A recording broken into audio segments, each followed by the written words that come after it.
arcane gate, which would allow us to catch Is that up. one that's 500-foot range?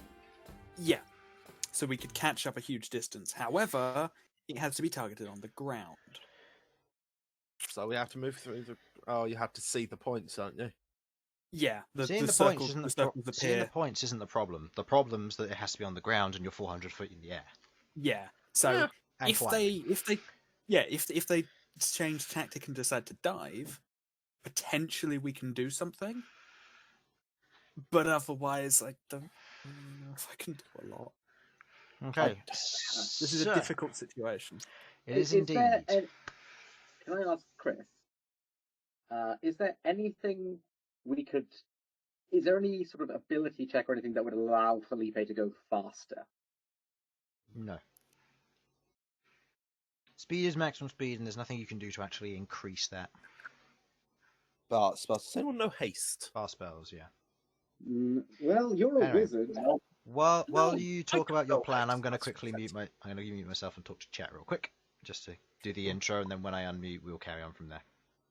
Yeah, I don't know. Alright, so, hello everybody, and welcome to Crabby D&D. I am here with my players. You know them, you love them, I'll introduce them when I get there. Usual announcements, thank you to Nosa for all the artwork, thank you to Tabletop Audio for the sound and otherwise music that they provide.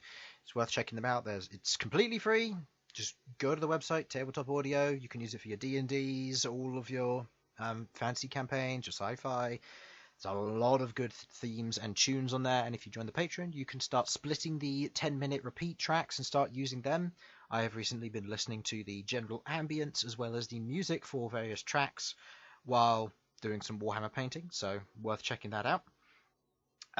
Also, any combat maps are now made in Incarnate.com, but some of the old ones are made in Dungeon Player Studio, so go and check those out respectively. And that is everything, I believe. So, let me introduce my players. Magic missile. Alright, I am here with Sudz. I am here with Sudz. Maybe. I don't know. Sudz? He's muted. Sudz is not here with you. Yeah, no, not. I am here with Sudz. Hello, Harlan. Hello. Sam. Hello. Simon. Hello. Jamie. Yo. And Infernal. Hi. Alright, announcements are done. Let's get into this if you're all ready. We are not. I'm just. We're terrified. You had At least 20 minutes of planning those who turned up late for various reasons. We spoke about Food? among us. Yeah. Alright. So, last session, our party of adventurers. Elsyan, Queglod, Sasha, Malcom, Bern, and Rook.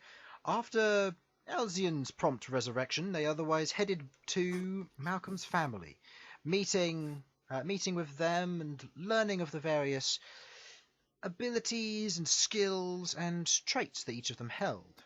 As they otherwise spoke with them and learned of them, getting pictures made and otherwise having haircuts to prepare themselves for the future of their adventures. The party steeled themselves in preparation for going and dealing with the amber necessary for Rook and potentially even Sasha. With the vision in mind, the party went to the south side of the Iron Top Mountains, heading to the small town of Mudland Dock. There they spoke to various ranch hands and as well as the farmland owners, and speaking there they learnt that the creatures, whatever they may have been, were taking sheep, cattle, horses, any beast of burden that otherwise lay in fields right in the open to be taken for the pickings. With this, the party then proceeded to make their way further along the mountain ledges, trying to spot and see what they could find, but it was a slow process and difficult given the journey that they'd have to travel. So, with that, they cracked a cunning plan. Rook would be polymorphed into a cow. Given the fitting nature of his original biology mixed with the fact that Malcom could cast polymorph, Rook just turned into a cow. Mid-moo, he was otherwise abducted, taken away, and disappeared off into the night. Transforming back and lighting his axe, leading the way, the party tried to catch up, but he was a far way off, and although the light was bright, it was dim and distant. The party did their best to follow, and in hot pursuit of this, Rook managed to slow whatever this creature was down. It spoke in a unearthly language and began to speak to another one. Rook realised this as at the end of the session, as the party is attempting and currently gaining a small amount of ground, a moonbeam was otherwise flung at them. Striking all of them, they blinked. Some of them blinked and some of them didn't. With Bern and Felipe being the only two non-blinded, the rest of them took some cold damage, the chill coalescing in and around their forms as their eyes otherwise glaze over with a bright moonlit shine, no longer able to see for the foreseeable future. So, with that and the current situation you are in, I would like everyone to roll me initiative, please. Hooray. Oh, this is so exciting. Scared. Now, Chris, sorry, I'm thinking of something completely different. Do ignore me. I got confused with a completely different character with a minus in charisma. Is Felipe going on my turn still? Correct, yes. Okay, that's very convenient. They both rolled the exact same roll. Convenient? I say conspiracy. Yeah, go for it. It doesn't quite work, does it? There's too many syllables. Okay, so Yeah. 25 to 20. 20 to 15? I'm still joining. Give me a second. Second, I believe I've got a 19. You've got a 19. Okay. 15 to 10? 13. 12, 13, 10 on Bern.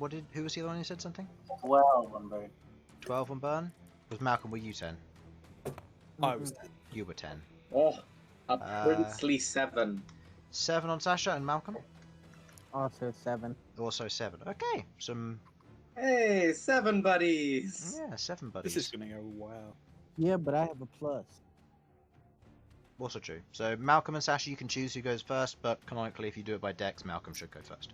So, top of the round, the creature is otherwise 200 feet away from you. The one above is otherwise is difficult to see, if impossible, given the nature of you being blinded. It otherwise moves on. You can see the very faint shimmering as it passes through the various moonbeams, but disappears between the shadows that break between them. The creature is up high and turns to move, as does the one ahead, as it moves its full movement, dashing and gaining some distance on you. Elsyan, you are currently blinded. Uh-huh. I'm going to mark down... I'm just going to mark down 4 of these, and then once it gets back to... if I mark down 3, sorry. Then once all of them are gone, you will then be cured of your blindness. Because 1 round has already happened. For what? For the blindness. Because you failed your saves. The only ones who didn't were Rook... Okay, so what you're Bern effectively saying is you've got 4 rounds of being blind. Yes, correct. Mm-hmm. Okay, well, just looking at my spells, it's either stuff that would be of no use, or I've got to see what I'm aiming at. And as I'm blind, I cannot see, therefore I cannot cast them. Okay. So... Elsyan can't do anything, so I'm gonna... suppose, if I can, dodge action. Okay. Preparing for if something should come towards you. Got it. Yeah. Rook. Awesome. I believe I'm in one of the talons on Felipe as well. You are, yes. You and Sasha are both on talons, so that means anything will be difficult to utilize. Okay. Alright. I'm just dangling there for the lols of it. I mean, I'm going to get the chain of my axe and I'm going to wrap it round this creature's leg. So if he does drop me, I'm taking the sucker with me. Okay. Sort of. So go ahead and make me a strength athletics check. It's a straight roll.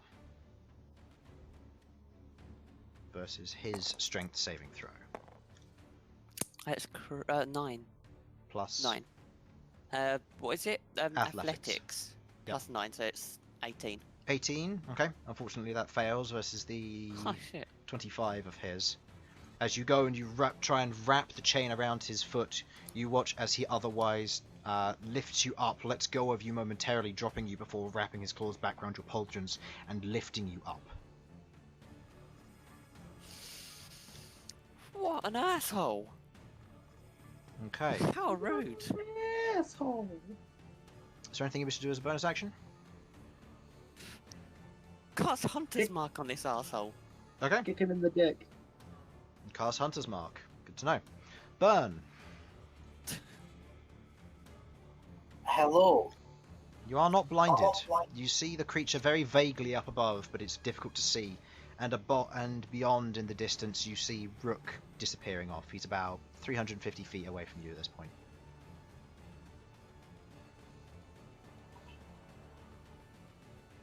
I wish I had any spells that have that kind of range.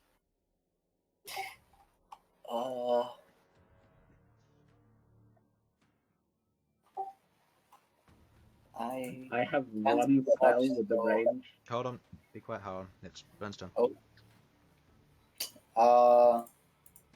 This happened midnight, right? Yes, so right now it's 10 p.m. You were about to settle down to sleep, and then Rook was taken. Oh, so we did not go down to sleep. No, you didn't go to sleep, so you've restored nothing, and your homestone was left behind because of your rapid leaving, along with your 2 pets. Yeah. Yeah, okay. So I wouldn't get my 7th other spell slot, so no, I can't do much. So I'm just gonna dodge as well. Okay, preparing for what might come. Queglod. Anything you can do? Not a lot. I don't have much that has that sort of range. Only thing I can think of that could be potentially helpful is to cast Armor of Agathos. So, Okay. Casting Armor of Just- Agathos on yourself. in preparation. Okay. You otherwise cover yourself in the kind of icy crystals that begin to form from the cold wind as you begin to shelter yourself from any oncoming attacks. Malcom, you are currently blinded. Well, I am going to attempt to kind of like roll off of Felipe. Crawl off of Felipe? Roll. Oh, roll. Okay. Yeah, roll off of Felipe's back into the open air. And I am going to use Wild Shape. What are you transforming into? A giant bat.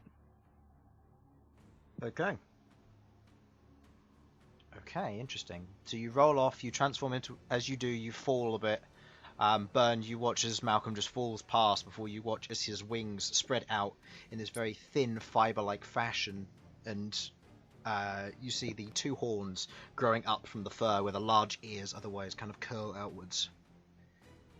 Okay. Malcolm, no! Malcolm, yes! That is your action. Yes. And also 10 feet of movement given you've rolled off. Can I try and get an idea of where Rook is? Because I couldn't see him, and the only thing I can go off of is my echolocation or hearing. What is the range of your echolocation? It does not say. Alrighty, time to go have a look. It says the bat can't use its blind sight while deafened. Okay, so it can use its blind sight while blinded. Makes sense. Yeah, it's weird. No, it makes sense. Like, I Yeah, understand but it's why. quite funny when it's called blind sight. It's like, so Well, so long as your we're eyes, checking your that- ears, your That's your 40 ears, feet. blind sight for a giant bat is 60 feet. It's the sight you've got when you're blind. Yeah. It's pretty much it. So So in long as we're terms double of- checking the Or stat, how that's like- fast is the giant bat? Giant bat is 60 foot fly speed. But I can make it 120. Or Yeah, that but is for- true. You can use Step of the Wind. Keep in mind that even if you do, your max would be 180, and this thing is flying 240 around because it's dashing. yes, I'm just trying to keep close to it and be able to actually be able to keep track of where it's going using my hearing. Okay. Because I'm pretty sure I could possibly hear Rook doing things. I'll say, because it has the keen hearing ability, go ahead and make me a perception check to see if you can figure out where he is at this moment. It has advantage on the hearing, however, he is far beyond your blind sight range, so I'll say a straight roll, this will be flat perception.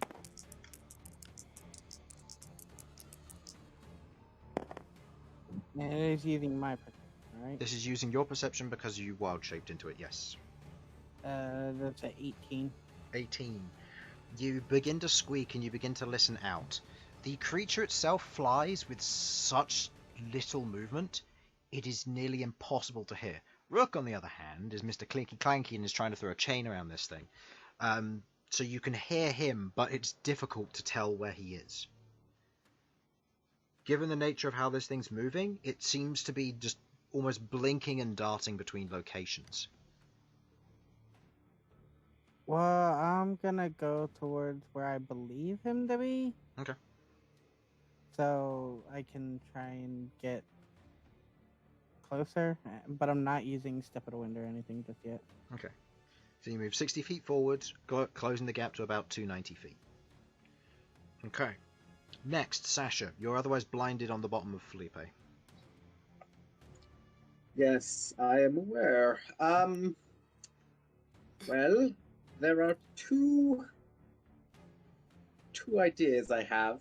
One, this is so dumb.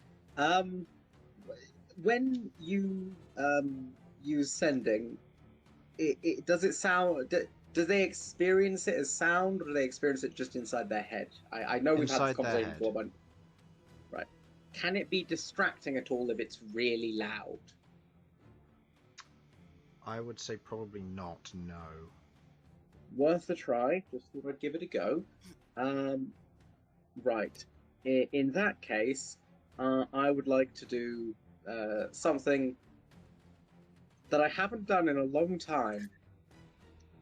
I'm going to use a healing ability. I'm going to use Lesser Restoration on myself. Okay, fucking what, guys? It's ending. It's happening. Okay. It's happening. You lift your hand, you place it against your chest, the warmth kind of rubs over your eyes as these thin, like, white scales almost peel off of your eyes and fall down below as they dissipate into small sprinkles of dust. Oh, that is disgusting. Right, where is he? I'm gonna look for Rook. Make me a perception check. Disadvantage given he is beyond your dark vision range. He has a light going. Does that change things? That is including it. The light goes for about 30 feet of bright and then 60 foot of dark. With your vision, that's unfortunately not going to be enough. You look out across the horizon. You can just about see a tiny red light. That's about it. But you're not entirely sure if that is him. That's like a, it's like a, I think it's 12 or something. I don't know. Yeah. You see the tiny red light, but you don't know if that's him or if that's something else, and it's moving quickly. Oh, that hurts. Okay. I don't think I've got anything as a bonus action. Yeah, I've already cast a spell, so yeah, I'm cooked. Got Okay. nothing. Right.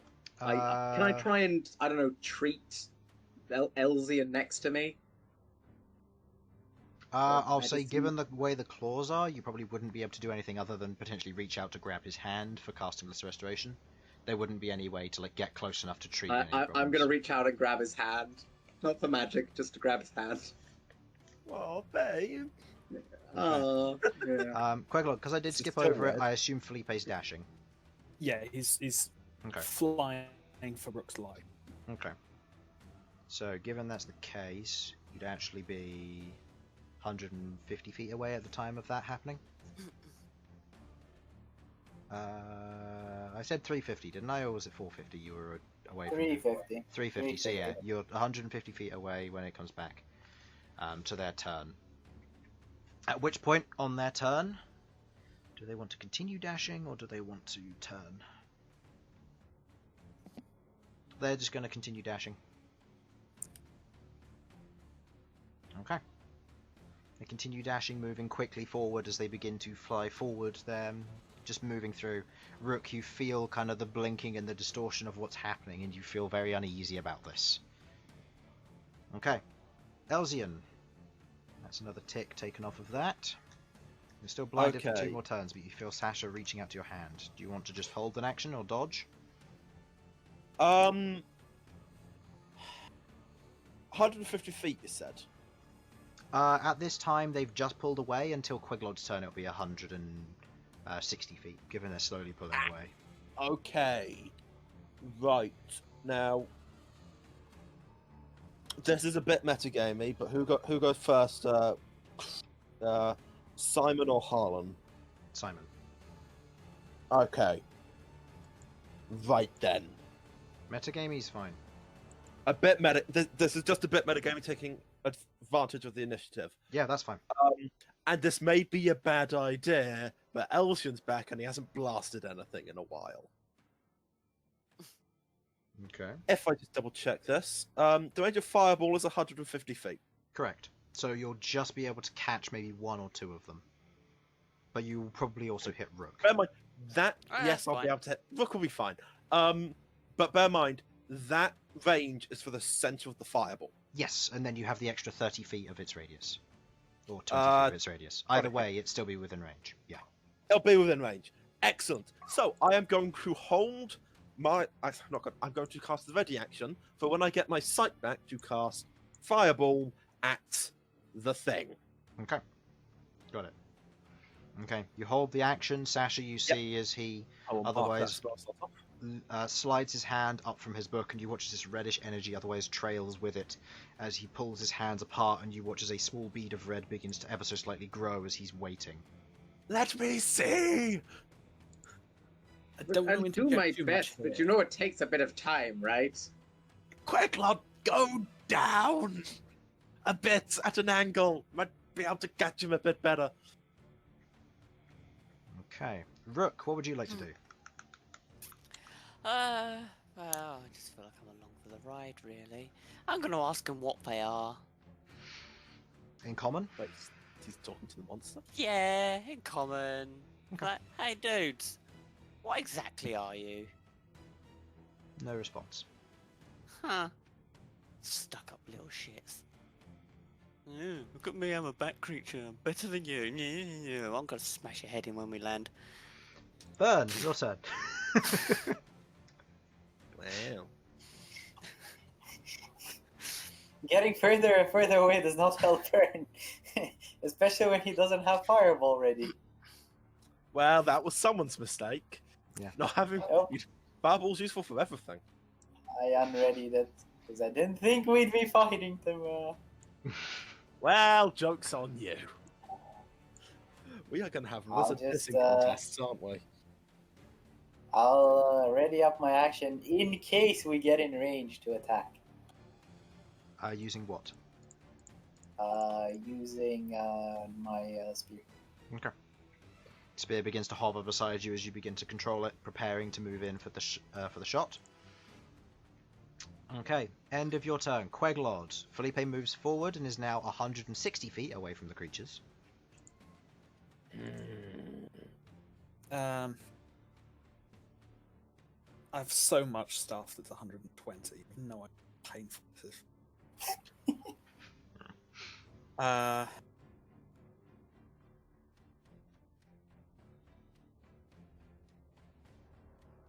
Yeah, I hate to do the I do nothing thing, but I really don't think there's anything I can do here. Okay, double dashing, holding your turn. Yeah. Malcolm. Yeah, I'll hold action for Eldritch Blast just in case, but Okay. And then Felipe's dashing. Well, my turn's just normal. Key point, stepping away, dashing, Okay. going full speed. You have fallen 20 feet behind Queglod at this point.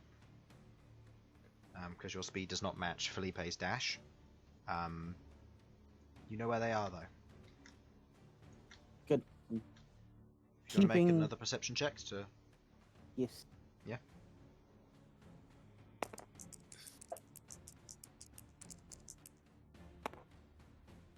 $26. 26, yes. You squeak out otherwise as it echoes from the nearby area and begins to resonate. Like a sonar map, you begin to pick up bits and pieces. as you begin to fly forward. You're falling behind, but you can see the general layout. You see the mountains around, and you see the creatures beyond, as you see a strange bat-like creature, clawed hands, claws on the end of its wings, and its mouth otherwise elongated into almost a circular maw of razor teeth in multiple layers, with large ears that otherwise point up, and you watch as they quickly kind of shrink down at the loud squeaking you make, as the creature turns its head and looks back towards you. As you pick that up, you pick up another one, about 100 feet above it, which just turns and begins facing towards you.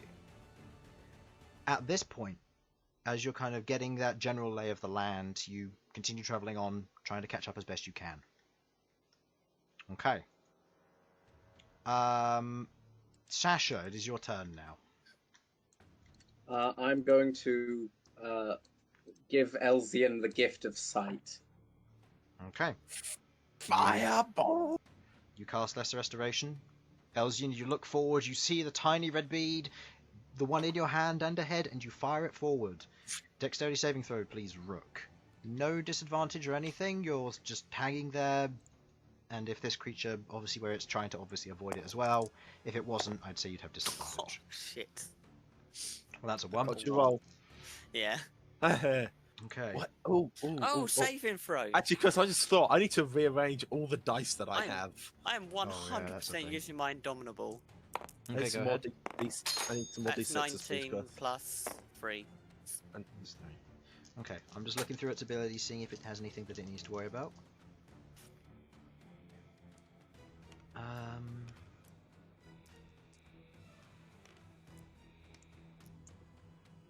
Okay. This is a dexterity saving throw. That is a 14. A 14. Oh! I have a spell save GC now, don't I? Yes, I believe that's a fail because you've got good intelligence and you're high enough level.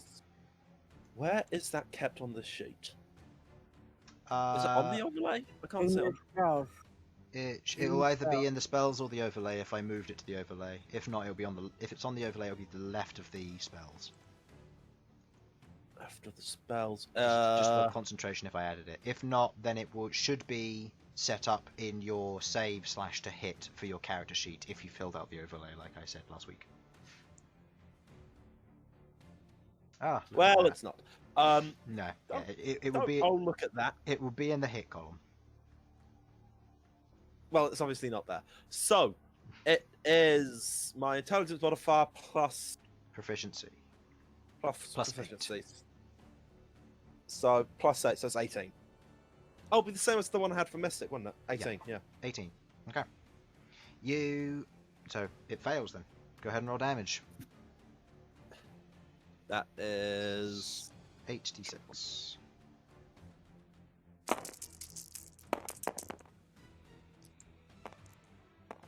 $29 points of damage. 29 points of damage. Okay, Rook, you'll take half of that, so you take 14.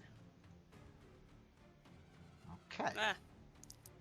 Ooh, that's flashier than anything else I've used. As you fire like it forward, the fireball detonates in the air. Now all of you are aware where this is. You watch as small kind of thin columns of smoke rise off of this thing, but there's no sign of it. You don't know how much you've done to it. But given the nature of it, probably didn't do very well against it. And you see Rook ever so slightly smouldering as well. Keep going, Rook! Sasha, I like Fireball. Good to know, dear. I like it too. Okay. And you've got a little schmutz on your face. Let me get that for you. End of Sasha's turn, beginning of their turn. 150 feet away, 160 feet away. Okay, Malcom, with your echolocation, you begin to watch as the one above begins to ever so slightly dive bomb. As you watch as it brings its wings up and back, and you watch as the moonlight otherwise hits it, begins to refract and shoot forward. It's going to target... Can't see the two underneath, but it saw the fireball, so it's going to target the bat, Felipe, and Bern. Could you please all make me Constitution saving throws, please? Oh no. Oh, come on, why me? I didn't do it. Oh, I am 18 looking for for this Philippe. one. yeah, don't blame you. Chris, Okay.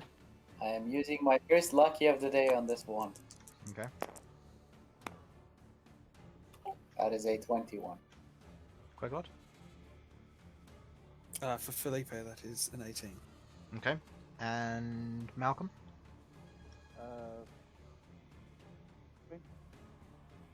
Constitution save. Yeah. Yeah. Giant Bat has a plus... +0. +0. 16. 16. You also got a little bit quiet. I'm not sure if that's your mic or... I need. Okay. With 16 or above all rounds, you will succeed. You therefore take no damage. As the moonbeam otherwise strikes across your form, you feel the cold begin to cling, but it's not that bad as it otherwise flakes off, the light otherwise unaffecting you as the one above turns and begins to fly. However, it has fallen behind from its friend, who is going to dash. Queglod. Okay. You had held your action for Eldritch Blast. Mm-hmm. You see roughly where it's coming from. Do you wish to shoot? You do not know if it is within range or not. And there is a risk of hitting, I guess, Rook. No, the one above. The one that's in front definitely didn't come within range. The one above. Okay, that the tried one to the hit one Felipe. carrying Rook is just focusing on fleeing. Correct. And it's the other one that's firing us. Okay, Correct. that makes sense. I will have a go at hitting this thing. Okay, go ahead and roll me 3 attack rolls then, please. Probably should have mentioned this earlier. This thing is invisible, so it is with disadvantage. That was my bad. That's an excellent point. So just roll an additional die for each of those. Yeah, sure. So just roll them again. 19, 8. What's your added modifier? Added modifier is should be plus plus 10. Okay. Plus 10. So all of those will hit unless you roll lower. So go ahead and roll them all. First one still hits. Second one misses. Third one hits. So 2 of them go through, so that's a 1 and a 2. So that is plus 5 on each, correct? Yes. Okay. So 30 force Right. damage. You fire 13. Yep. Yep. As the 2 Eldritch Blasts otherwise streak up, you watch as they hit something in the air, almost like charges. They hit or almost like flak. They hit something, but you're not entirely sure what. As the moonlight begins to ever so slightly reflect off of it, but its form is still invisible. Yeah. I need to roll for I wasn't it. aiming for anything particular because I can't fucking see it. Yep. I'm just getting what I can. Okay. End of their turn. Elsyan, the one above, you can't see anymore, but it's quite a distance off. The one in front is now 370 feet ahead. Oh god, nothing's in range, and if I ready a spell, the spell slot's spent. Correct. I can't really do anything then, can I? Nothing's. I don't have. Wait a second. Because even my.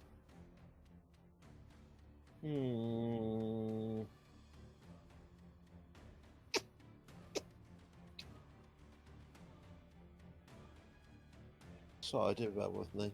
That's fine. New shit that I haven't. Rook and Bern, prepare for your turns. They're coming up. Did my cold action get in, like, the No. attack? The Wow. 90 foot range never came within. No, I don't think there's anything I can do or that I'm confident in doing. So, I guess dodge action. Okay. Rook.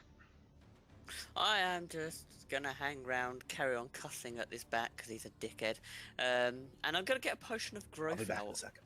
Is there any? Can I see any direction specifically we're heading in? Is there a mountain we're specifically heading towards? Make me a perception check. Something. You don't have dark vision, correct? I have no. I've got the goggles of night, but that's about it. Okay, so you'll be wearing those. That's 10 perception. I assume you're attuned to the goggles of night. 1. Are they attunement? You should be. Huh. Did not know that. I've never had think them attuned. I think they are. I will double check, Okay. unless somebody Bring up- knows. Behold had them Oh, attuned. man. Behold had them attuned. Did they? Huh. I'm Did not pretty know sure he that. did, yeah. Well, my goggles are useless. So they don't really serve a purpose. Just double checking now for you. Nope, they're not attunement. Oh, nice. They just work. Okay, so pulling down your goggles, you look around. What was your perception again? 10 plus 1 to 11. Okay, looking down, can't see anything. You can't even see the mountaintops. You see ever so occasionally, almost like a shark appearing out of the darkness, a tiny tip of a mountain just passes underneath you. It's a scary feeling. You can't see what's down, and you can't see what's ahead. Oh well, I guess I'm here for the ride, so just gonna get a potion of growth out. I'm not Okay. gonna take it yet, but I'm just Okay. gonna hang on. Bern. Maybe make some noise.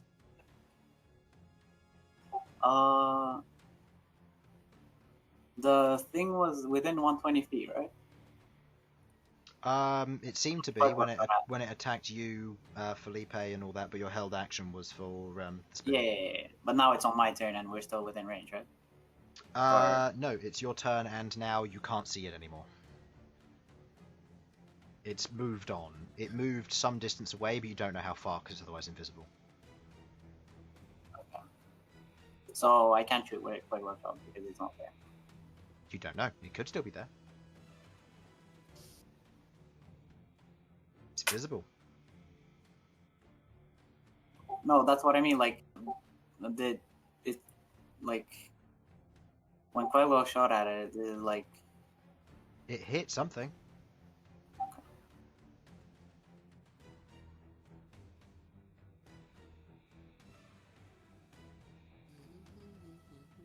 Anything? I'll just prepare firebolt then. It's 120 range. Okay. I'm going to say Queglod, Malcom, Sasha, anything you want to do that would otherwise change the setting here? Otherwise this thing is slowly pulling away. Give me a second to have a look through. I've been trying to find something, but we should have gained some distance on the one turned around. yeah, right? because it wasn't supposed to. Yeah, but that one's move in high that up and first it's round. otherwise disappeared. If it attacks you again, then it will come within 100 feet. But otherwise at the moment it's hard to tell. Okay. Right.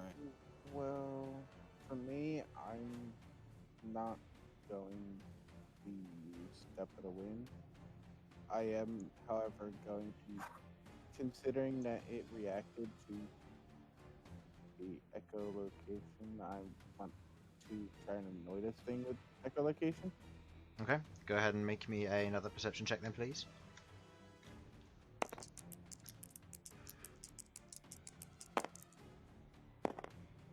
Okay, 29. You screech out once again as it begins to affect outwards. As it does, you hear a ringing in your ears, Rook, as the squeaks kind of echo out throughout the night. At what rate is this thing pulling away from us? 10 to 20 feet around. Alright, It varies depend on a roll. Okay. I would like to use Locate Object focused on Rook's axe. I believe it doesn't block divination like that magic. It's just things that would learn more about it, right? If there's any suggestion otherwise, I'll just do it on something Rook owns. Rook's axe doesn't block divination. No. No, it doesn't. Cool. Fair enough. Well, it Multiple does. I know spells. it doesn't like identifying shit, and that's technically a form of divination magic. So I thought I'd double check. No, you can still yeah. cast Identify on it. It's just when you touch Yeah. it, your hand burns. Yeah. Oh, fun.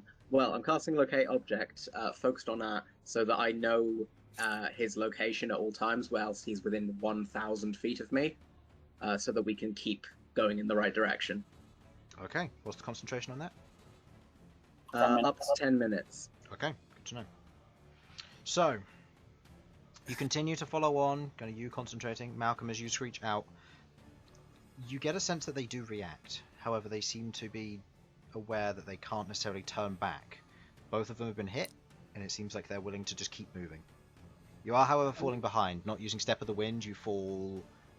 you're now 100 feet behind Queglod.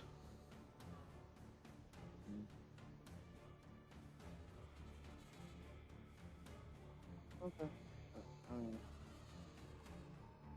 I can't. I'm just continuously saying, hey, he's over there. Okay. End of Sasha's turn. Is their turn. The other is going to pull away. Hold on, Chris. Just one thing for my own satisfaction. I need you to tell me that it's a short rest to attune to items. It is a short rest to attune to items, yes. Okay, cool. So, just so it's explicit, I cannot give Felipe the rest of space. Correct. Okay, cool. That's fine. In that case, I haven't put planned it on him. A feather. I would rule that you could wrap it around because rings shrink and grow depending on the... or items shrink and grow depending on the user, so... Okay. That's a fair It's point. not relevant, so never mind. At this moment, no, but in future, yes. Anyway, Duly noted. so, does anybody have any remarkable revelation that they're going to use to otherwise try and catch up? Otherwise, it will just be Rook then them. And carrying Secretly, on. I've had haste this entire time. I don't. Wish I could keep. Okay. I'm sure I... Give me like a month, I'll think of something, but... nothing's So springing nothing. it out. But Rook, no, forgot. is there anything you'd like to do while this thing's taking you away? To be honest, I mean, I'm really high up. I don't know how high You up. don't I know how really high want up to you get are, yeah. Dropped. To be honest, no. I'm just gonna keep trying to talk to it, and when it ignores me, I'm gonna call it a dick every single time. Okay. It continues to ignore you. Dick. Okay. Okay. With your attempts no longer working and it's slowly pulling away, over the course of the next minute, you watch as it rises another 100 feet, Oh, nice. as the thing below it is otherwise agitating it. As it continues to go up. Malcom, you are falling behind 100 foot around. Are you able to do anything to otherwise keep up, or...? No, I can't. I mean, I can use Step of the Wind again, but that's about it. Actually, give me one. I need to check speeds on things. Yeah, because if you fall behind more than 200 feet, there will be no way of you tracking where the party is and where Rook is.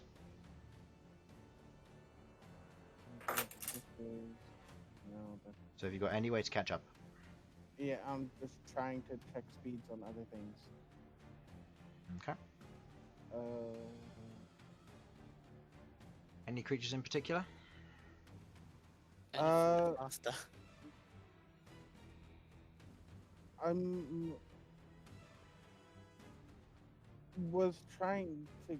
was looking at dragons, but the only ones I can turn into only have 60, which would be 70 for me because of monk. Which technically, I have that for this, but trying to see if there's like a giant bird or something I can turn into that's got faster speed. Giant eagle is, I believe, the fastest. 80, yeah. Which would allow you to move 160 a turn.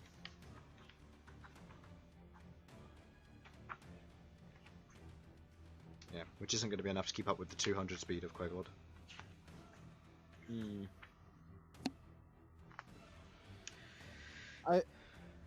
I think I'll just stay as this and try and map the terrain because there's nothing else I can really do. I can't catch up, so I'm just gonna try and map the terrain and see if I can figure out any points or places where they could possibly take it.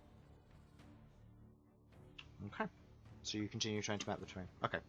Yeah, I'm just gonna map the terrain to see if I can figure out, where they could take him. It doesn't completely lose him. Okay. So, the rest of you continue moving on.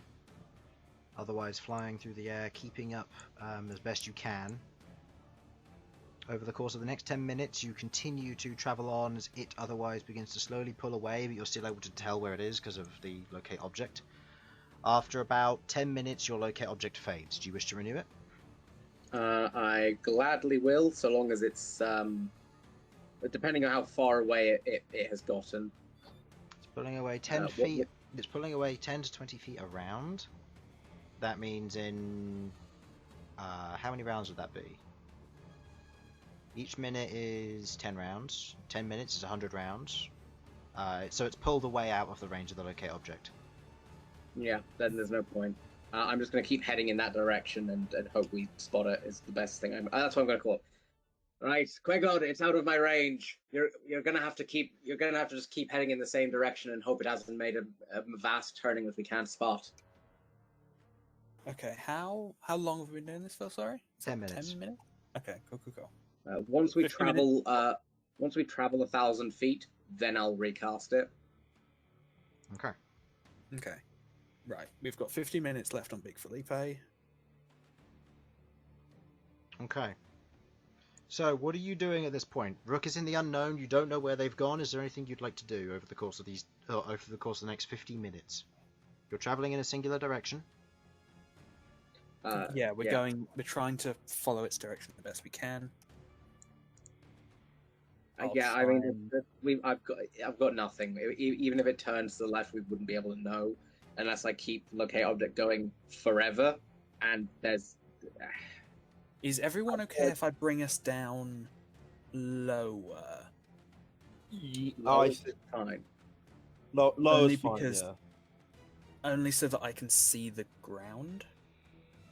Actually, that's the Because thought. if we're like 100 or so feet off the ground, I can see it perfectly. That's the thought. If Felipe goes for like a dive bomb, does he speed up due to gravity helping him? Physics would say yes. Combat says no. Yeah, Okay. I don't think. Yeah. If it helps, we're not amazingly aerodynamic at the moment. That's also true. I don't know what you mean. Dwarves are the most we're just sort of aerodynamic fudging creatures it. in the world. Elsyan with the most billowy robe you can imagine. Just flapping, tapping across to the underside of. Honestly, it Felipe. sounds a lot windier than it actually is right now because of the billowing noise of my Okay. robe So and my cloak. you get close Yeah, to the like, ground as you continue to fly. Yeah, and then Felipe is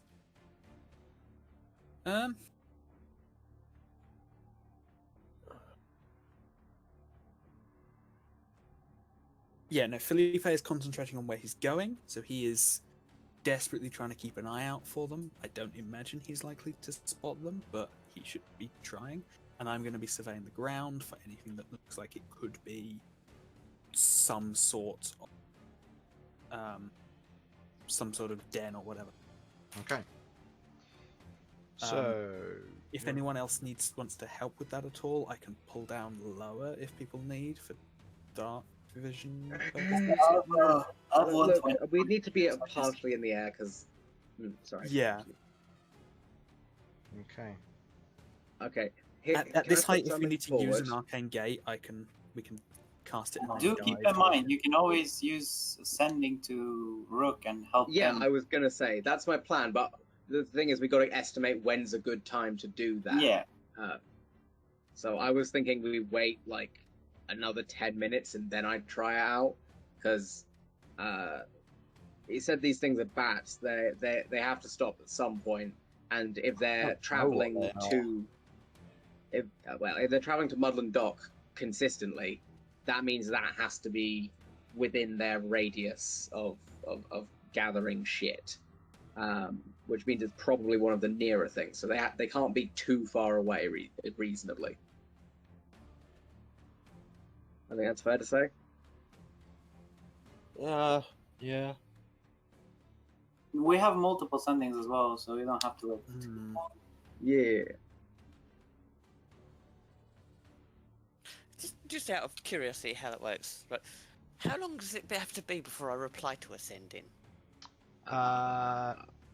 The sending itself takes an action to cast, then the message can be up to 25 words long, but it doesn't depict how long it can be. I would say it would have to be a reasonable sentence. So after you start it, I'd say maybe you have a minute to talk and a minute to reply beforehand, before the spell's otherwise ended. Otherwise, if somebody just chose not to talk to you, then about an hour later when they talk to their friend, they're like, alright, you suddenly hear a voice in your head. So I'd say a minute most Alright, afterwards. Steve, I need you to get the best lube. Wait, shit, no. Oh god. Oh no, Sasha heard the... Oh What? no. What? Yeah, Does anyone mind if I go to the toilet? go for it. I'll be back in a minute. No, I yes, do I mind. mind. How dare Knock you? it out. That's the reaction I was hoping for. Fuck. Okay, Elsyan, there's something warm raining down on top of you from over the side of the bird. Oh no! Go- Elsyan's being One, peed okay, on. Chris. Simon, piss where you sit. Okay, once it finishes, Chris, I'm going to cast Prestidigitation on myself to clean myself. Fair enough. Okay. So, you're traveling for the distance. When are you casting Sending, Sasha? How many minutes in? After 10 minutes have passed, I'm going to cast the first Sending, and I'm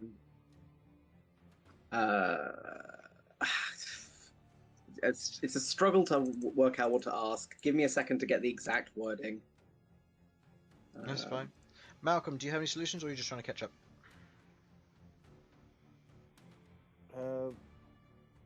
I'm just working on catching up and mapping the thing still.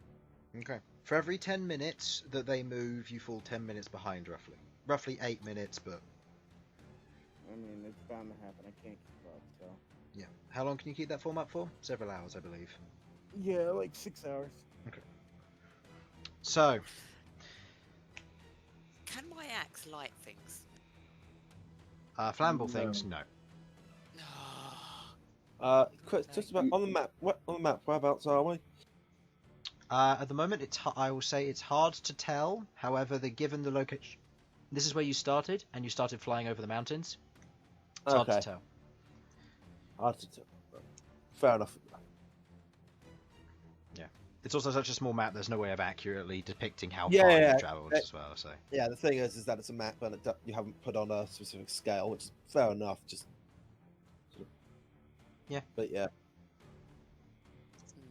yeah. I roughly judge how far it is. I believe it's yeah. You travelled. Yeah, takes. I believe I've got it currently set so that travelling to, say for example, Adamanthia to Oaksmith is a day's travel over a field, which is roughly 1.7. So depending on the route you take, you just use the ruler, roughly, and you just take off a little bit. fair enough. That is what I'm sending. Okay. Rook, have you landed yet? Did you change direction? If so, which way? Guide us as best you can. Kiss, kiss, kiss. Okay. Rook, you hear this message after 10 minutes. Make me a survival check. I like to think that Rook's just hanging there singing to himself. 3 plus... Oh, God. Hang on. Baby Survival. cow dude. It's 6. So that's 9. 9. You've been jumping around all over the place. You don't know if you've turned. You can't see the ground. You have no landmarks to base it off of. As far as you're concerned, you've travelled in a straight line. Do I get to see mountaintops still? Every now and then, probably maybe once or twice, the frequency of it has decreased. You believe you've risen in height, but that's about it. Okay. Okay. Right. I'm going to reply. Have I got a limit to words? Bet I do. 25 words. Try 25. Okay. Right, let me try and work this out. I find word count as help. Right, It's so also called maths and counting. Yep. Or you just speak it and you don't care about the word count. And I tell you where you cut off. Oh god, you end up with one of those adverts. It's better. It's better to do that than to use a word counter just to keep this moving. Because right now that's the only thing that we're riding on. Right. Sasha. Okay. Alright. Okay. here we go. So, I'm gonna say, God knows, I'm concerned he's gonna crap on me. I'm going to try and drop some torches. Maybe that'll help you guide. I don't know how many words that is. I gave up counting the torches. About 20. Oh, there you go. Okay, so you're going to reach into your bag and try and drop some torches? Yeah, I'm going to reach into my bag. I'm going to put the potion in my mouth, corked, so it doesn't just randomly fall into my mouth. Okay. Like, I'm going to hold it at the top, and I'm going to light torches. And if I see like a mountain top go past, I'm going to try and aim to drop it. You're but going to act light like torches? How? I'm going to light... I've got a torch. I mean, I've essentially got free hands. So my axe is going on my back. We've got... Flint torch, tinder, and I have a completely tinder. everything. Yeah. Flint and tinder takes 2 hands to operate, and a torch would need to be on a flat surface. for He you to has a light it. mouth, doesn't he? He's currently I have he's got a potion in it. Can't I just hold the torch between my legs and just strike at the thing with my 2 hands? You want to try? Literally, it's like Gonna I'm going to set be fire lighting to a your top deck on and top. we're Yeah. gonna I mean, Make- look, I'm just me gonna say, it make me doesn't a matter if they're make me lit a or sleight of unlit. hand It's check. fine. Okay. I mean, I've got nothing else to do. I'm a little bit bored, so I'll just keep doing this until it eventually works. What is my sleight of hand? 2, 7. Okay. Wow, I don't like this dice. I'm going to roll a different dice You next put time. you put the corked potion in your mouth. You put your axe on your back. You kind of reach in. You grab a torch as best you can, fumbling around. You pull it out. You place it in between your legs. As you go to reach for the flint and steel, you kind of look back up and you see 2 bright red eyes staring back at you as the creature lifts you up, lets go for a moment, and you otherwise let go of the flint and steel and the torch. Go ahead and make me a dexterity saving throw to try and save the flint and steel. No, that's my flint and steel. That's 13 plus 3. How dare he take our Yeah. basic adventuring kit? 16. 16. Okay. You otherwise reach out and attempt to grab it. As you grab it, the torch falls down. At this point, he catches you again, and you hear the voice in your head say, "Don't try leaving a trail. I will drop you." Oh, so now You you say that talk. like that's a bad thing. Ah, so you do speak my Oh. language. What are you? God damn it. You're just rude. Like, how long are we going to be flying for? This is so boring. Okay. Are you going to attempt to leave a trail? I don't know. I don't want to die. I mean, how many hit points have you got left? 130. Depending on how high I am. Probably. Chris could roll 1s for the damage. I could. No. Hey Chris, if he fell right now, what full damage would he take? I'm not saying because you don't know how high up you are. You could be anywhere between 400 and 2,000 feet up. And I do what's the not have a minimum cap damage? of 200 feet on full damage. Well, As stated at the beginning of the campaign, I do not have a cap. yeah. Oh.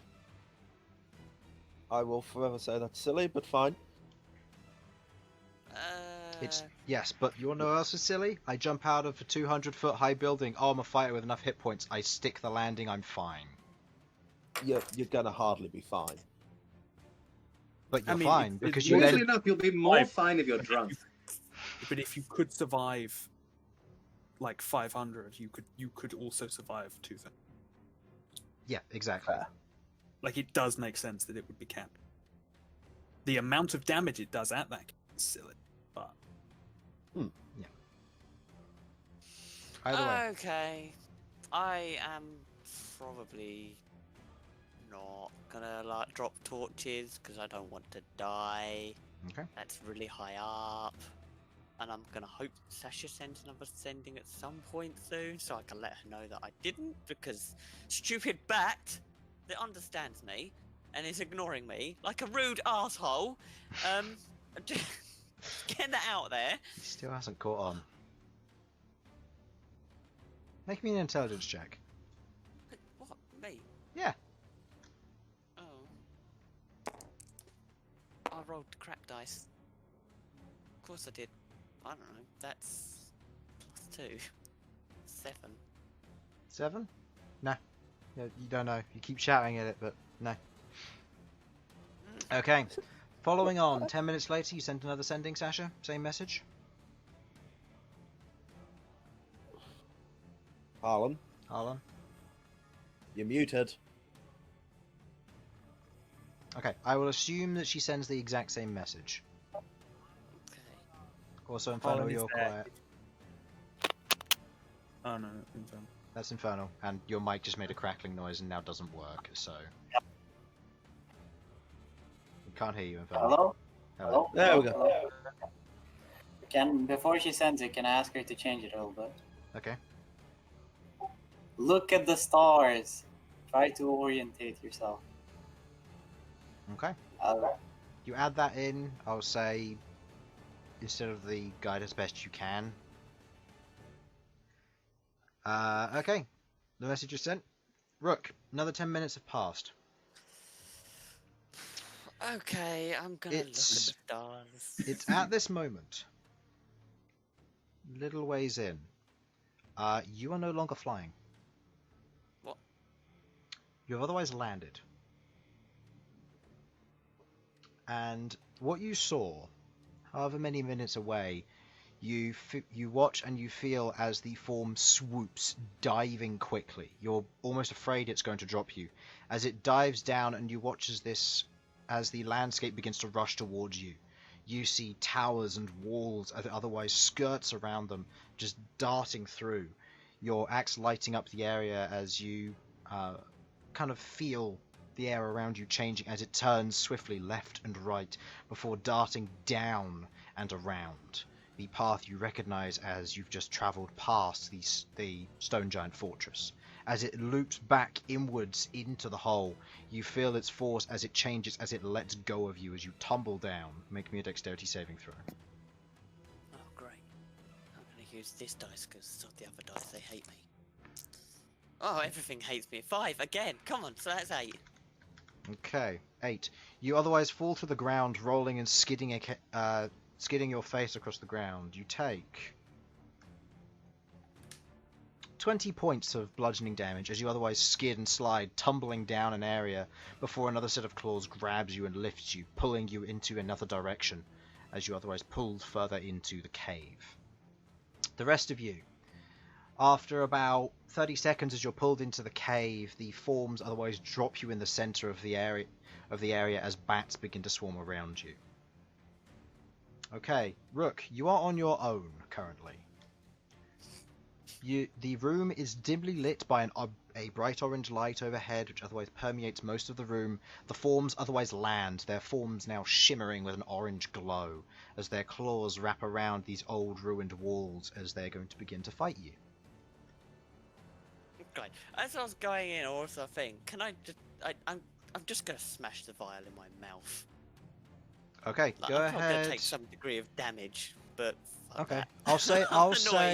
I'll say skidding your face against the ground did that. So I'll say the enlarge effect takes place, and you suffer 5 points of piercing damage Cool. Excellent. as you're otherwise dragged into the following area.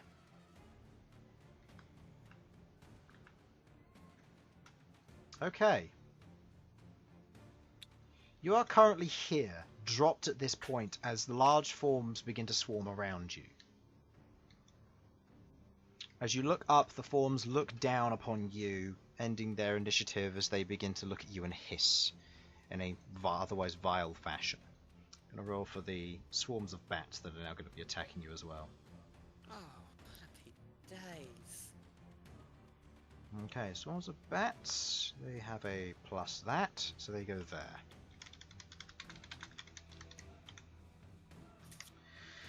And the other one goes here. Alright.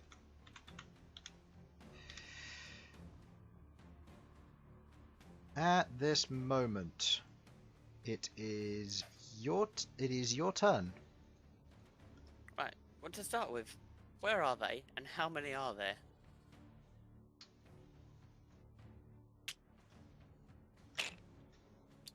You see 2 of them standing above here. Just going to remove their names real quick. There we go. Forgot to reset these guys as well. That's fine.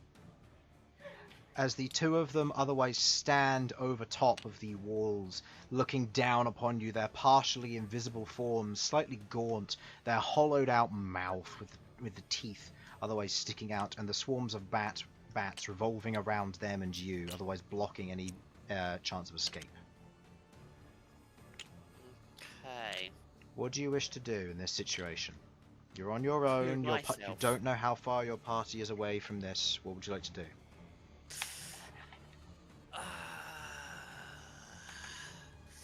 Have I received that sending? You receive the sending in a number of rounds. Okay, right, I haven't sending yet. Okay, so the exit currently has... Oh, hang on a second. How much movement do they have? I've got this. Okay, one sec, hang on. I need to make sure I do this correctly, otherwise I end up dead. I feel that I'm getting flanked horrifically here.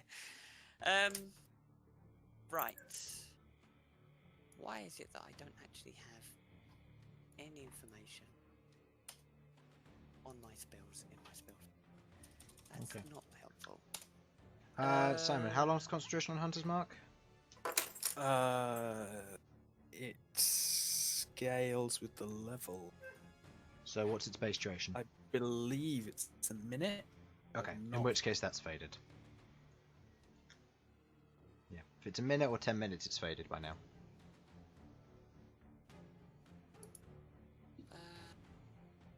Okay. I can't actually access. I can't access the D&D spells.com thing. Zephyr Strike. Okay. I need. So it's moves without provoking. Does it give Opportunity me attacks. additional? Yeah. Does it give me additional distance? Gives you the dash action, yes. It gives me the dash action without using my action. Yeah. Okay. Right. Okay. So that is. Which one have I hunters marked? How long does that last? You for? Hunter's Marked this one, however, the Hunter's Mark has faded. Right. 5, 10, 15, 20, 25, 30, 35, 40, 45, 50, 55, 60, 65, 75, 80, 85, 90. Holy crap, I've got a long way to run. 95, 100. So 100, 35. Actually, if I Zephyr Strike and dash, I can get outside. And I don't provoke opportunity. Right, I'm making a run for the exit with Zephyr Strike cast. Okay. You run I underneath wanna know this what one. that is. As it does, you hear the words spoken out in a otherwise unknown language. As this one's held action does indeed go off. Nice.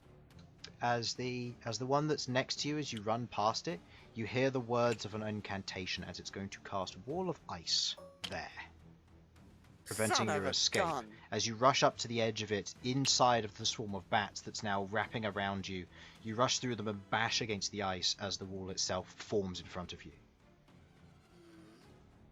Okay. How much movement have I got left without using my action?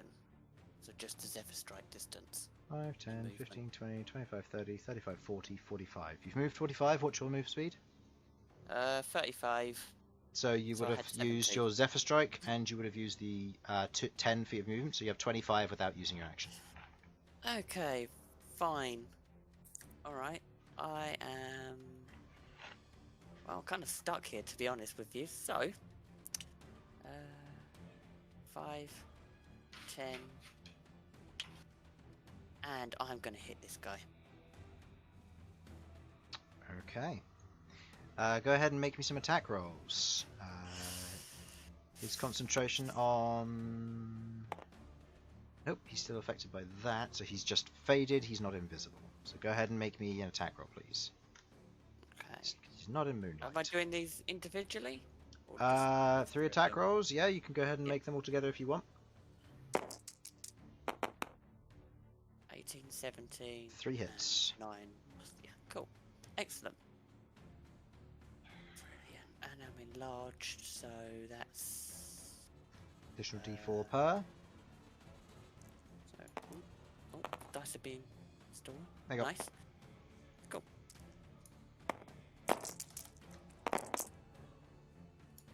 Okay. So 32 plus.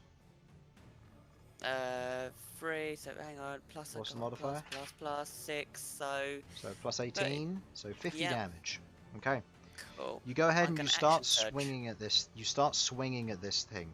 As you do, you watch as your blade cuts into it, but you watch as it seems to almost pass through it like a shimmer, not doing as much as you'd want, as if passing through air or gas. It cuts, and you can see portions of it as scars begin to mark a few seconds later, with bleeding occurring of this kind of thin, silvery blood, but doesn't seem to be doing as much as you'd otherwise hope. Okay. Brilliant. Alright. I'm gonna action surge and go for it again. Go ahead. This time with Great Weapon Master. Just out of curiosity. On the first 2 anyway. Okay. Action Surge, Great Weapon Master. What is the First plus 2. to hit? Plus to hit 11 minus 5. So that is. Plus 6. Plus. Yeah, plus 6. This one hits, these 2 miss. Okay, right. Cool.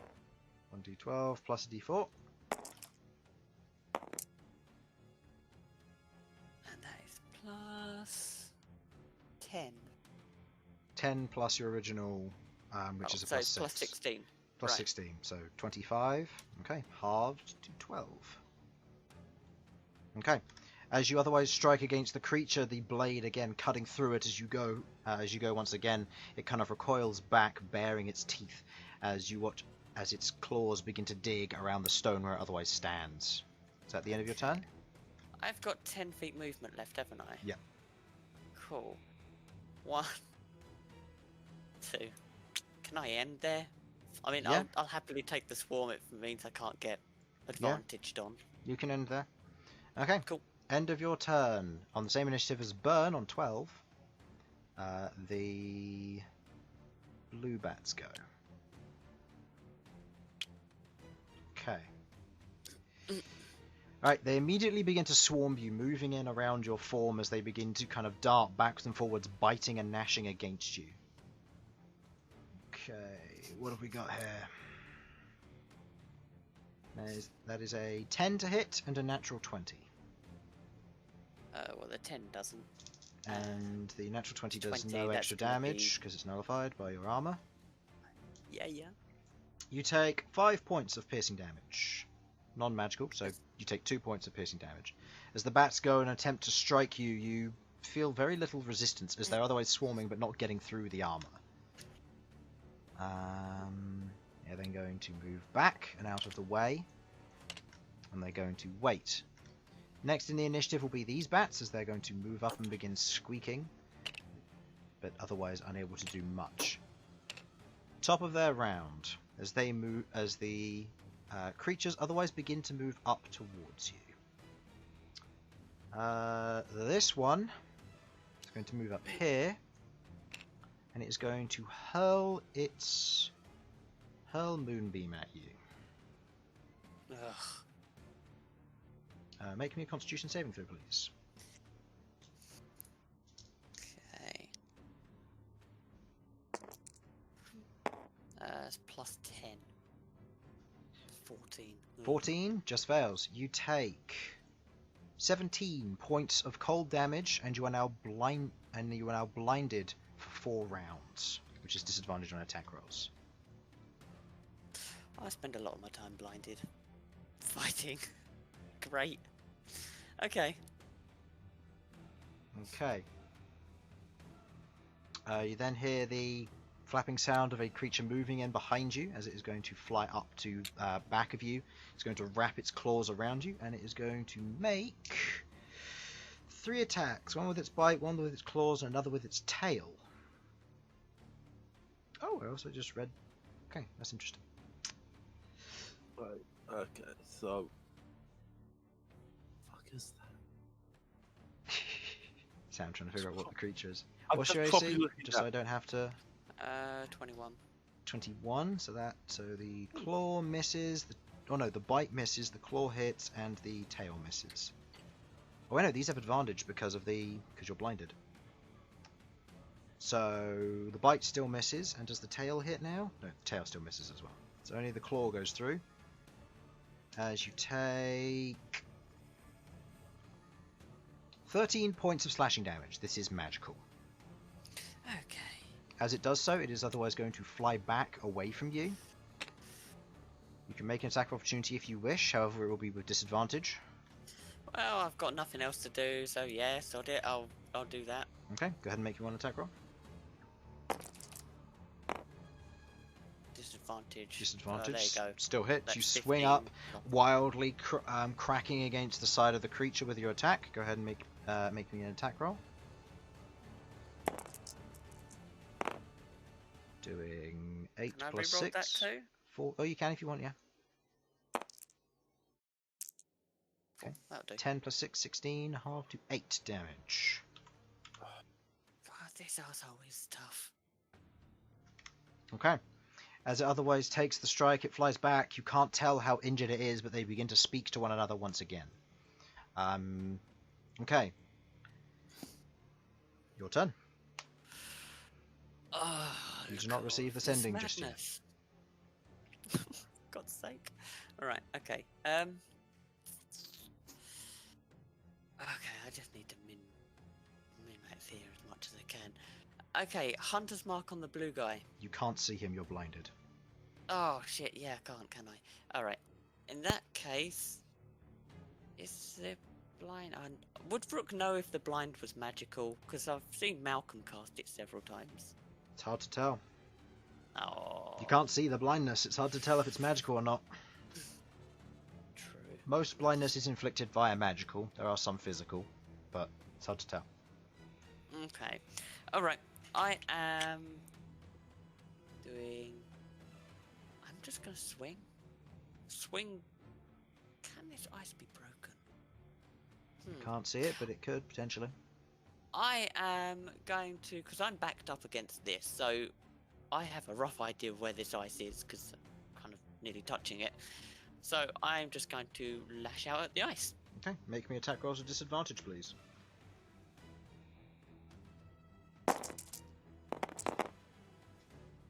So that's 10 and a 16 and a 4 plus 11 for all of them.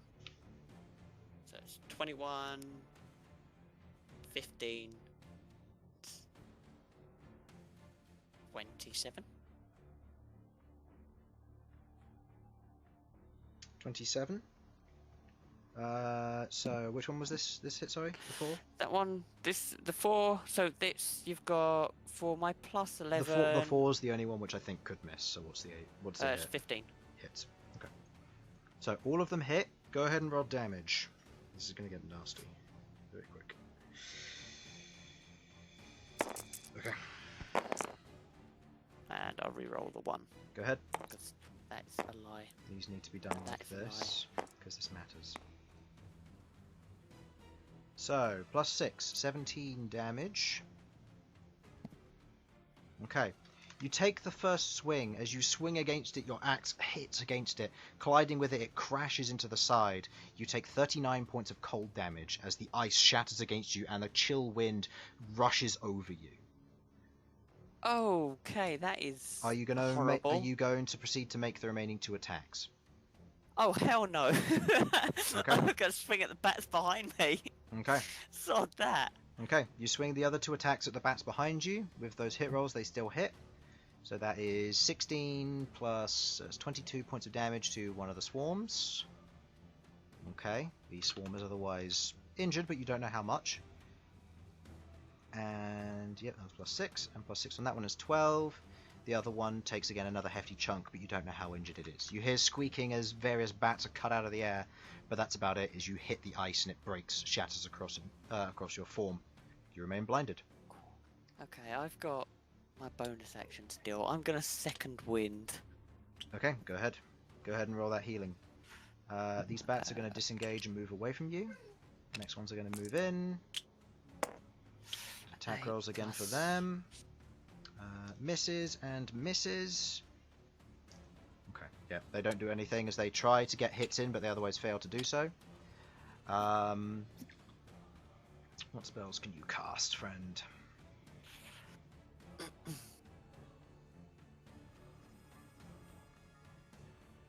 Okay. This one is going to cast a spell, as is... Nope, this one's just going to move up. I'm going to bite you while you're blinded. Bite attack. Hits on a 22. Claw attack. Hits on higher than a 22. And finally, the tail is a natural 20, but doesn't get doubled because... reasons. Because adamantine armor is busted. Yikes. Don't think I'll be giving any of you that next campaign. I don't think my next character can actually wear it anyway. No, probably not. Okay, damage rolls, totaling this all up. So...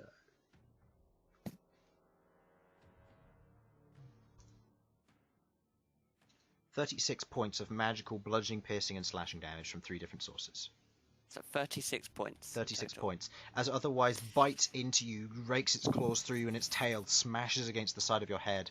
It otherwise begins to fly back. You can again make attacks with disadvantage if you wish. You only get the 1 for opportunity attacks. Yeah, no, I'm going to. Holy crap, that's taken me down to quarter of my health. Which has just reminded me, did you pick up Sentinel in the end? Yeah, I did. You did. Okay, good to know. So that attack roll? These 2? That was... no, 5.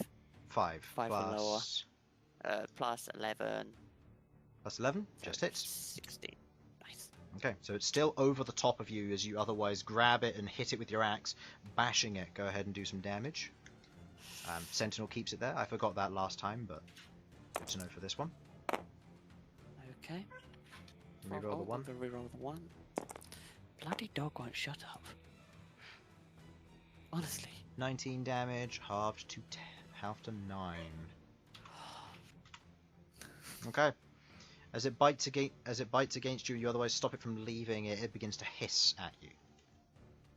Okay. It is at this point on your turn you receive the beginnings of the message.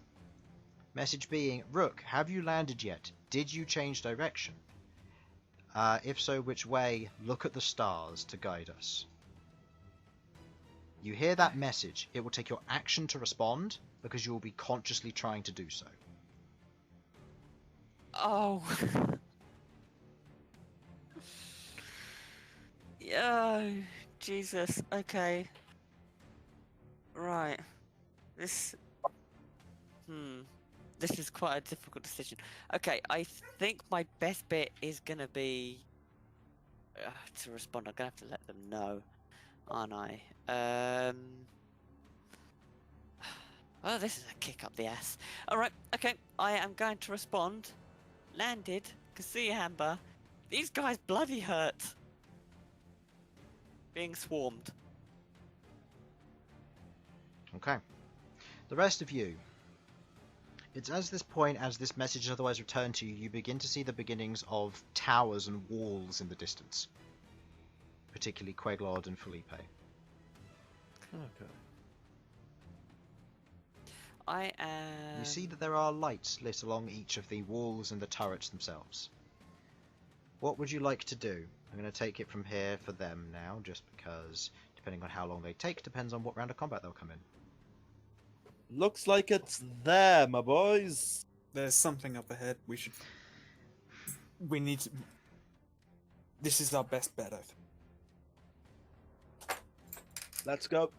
If it's not this, then we have no hits. Let's investigate. And I'm going to bring Felipe in as quickly as possible. Okay. Going in and going closer. By in, you don't mean small. Do you? No, I'm going to go... Okay. I guess try and go, like, over the walls. Okay.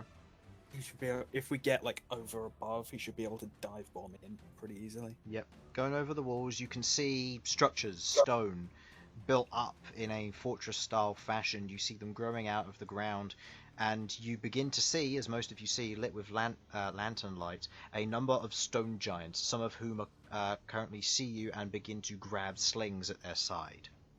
Some go to reach for boulders as they otherwise see something flying through their camp. What would you like to do?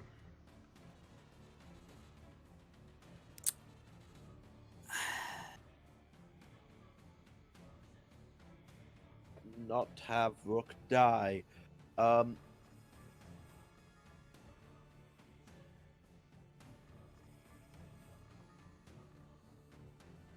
Thinking. Hello. Okay. Yeah, everything's fucked. Yeah. Is it okay? I don't want to fight these stone giants right now, if I'm completely honest with you. No, and it doesn't Um, seem like stone giants would have much to do with No. weird invisible moon bat things. We could yeah. ask yeah. them. We could. They seem pretty hostile, and I'm also gonna that might put- take a while. And The from best the thing I can message, do we right are now aware is that- locate object. Is that fair to say? I mean, if you can do locate objects and find them, great. Yeah, I'm give it a doing that. go. I will have Felipe sort of loiter. He's gonna He's going to Stay say. Maybe near have because we don't know where Felipe we're going here. dodge.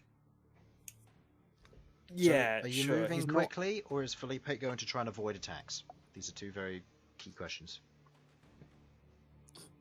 Felipe is going to be sort of skirting around the perimeter, focusing on not getting hit Okay. until the locate objects we get either that fails or tells us where to go next. Okay. Seeing as he's dodging, these will be with disadvantage. Okay. That is a. Felipe has 18 AC, correct? Just double check that for 18. Yes. You watch as 3 rocks just miss, barely skirting past as you hear them crash against stone in the distance.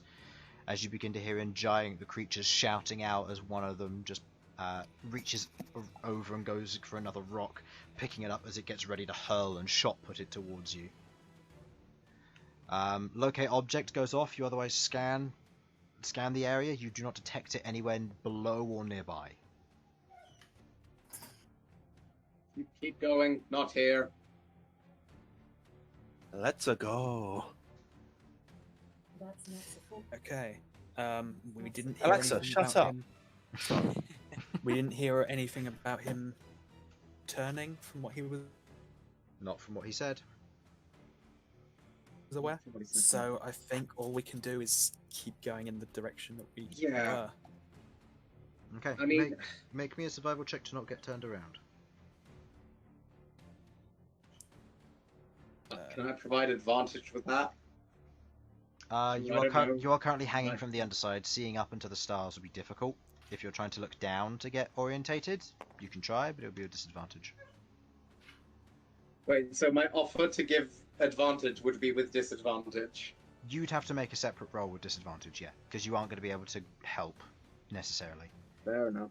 You may be able to correct course, but it's not enough to give advantage. Right. Well, then I'll just be prepping to yell up the moment I sense anything. Okay. Okay, so survival check from me then. Back in 1 Correct. second. Okay, this will go badly. Apparently not. Sometimes you get lucky. You Okay, that's a 17, but I'm hoping that's decent enough. okay? You look around, looking up, get a look back where you're going. You see where you came over the wall. You dive over, and where are you going? Down or up? You can dive over the wall and go down a bit, or you can go up. It's your choice. I mean, I assume continuing on our path involves going like over this fortress. Over the next wall, and then you can decide to go down or up. Yeah.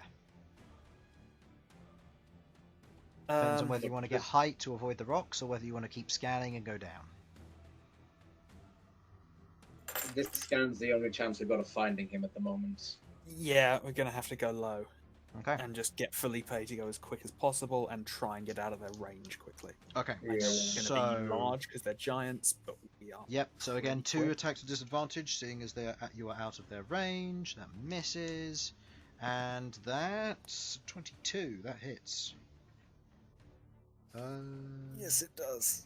Okay, use me as a shield, Felipe! That's not going to work. It's just the Okay, most Felipe. Are bullshit you parry sure? Because that would be animation ever. really funny, Chris. Felipe needs to make a strength saving throw. If you want to, Oh, Harlan, but God. if that happens, you fall out of Felipe's hands. and given the distance you are from the ground, you'll hit the ground and take full damage before Felipe can catch you. So it's up to you. Strength save. That's a +8 for Felipe, so Oh my god, 18. Felipe's stronger than I am. Okay, you otherwise succeed on the saving throw, so you do not fall prone. That's good. You do, however, take 36 points of bludgeoning damage. Those were very, very good rolls.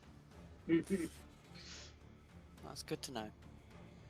As Felipe gets hit by a rock, it crashes against the heavy armor on the wing. Felipe momentarily loses balance, but otherwise swoops down, avoiding the next rock, which whoosh zooms overhead, crashing against the mountainside and rolling down to the right. It's at this moment, Sasha, there's a ping. Rook's axe is down and to the right. Swooping down was the correct call.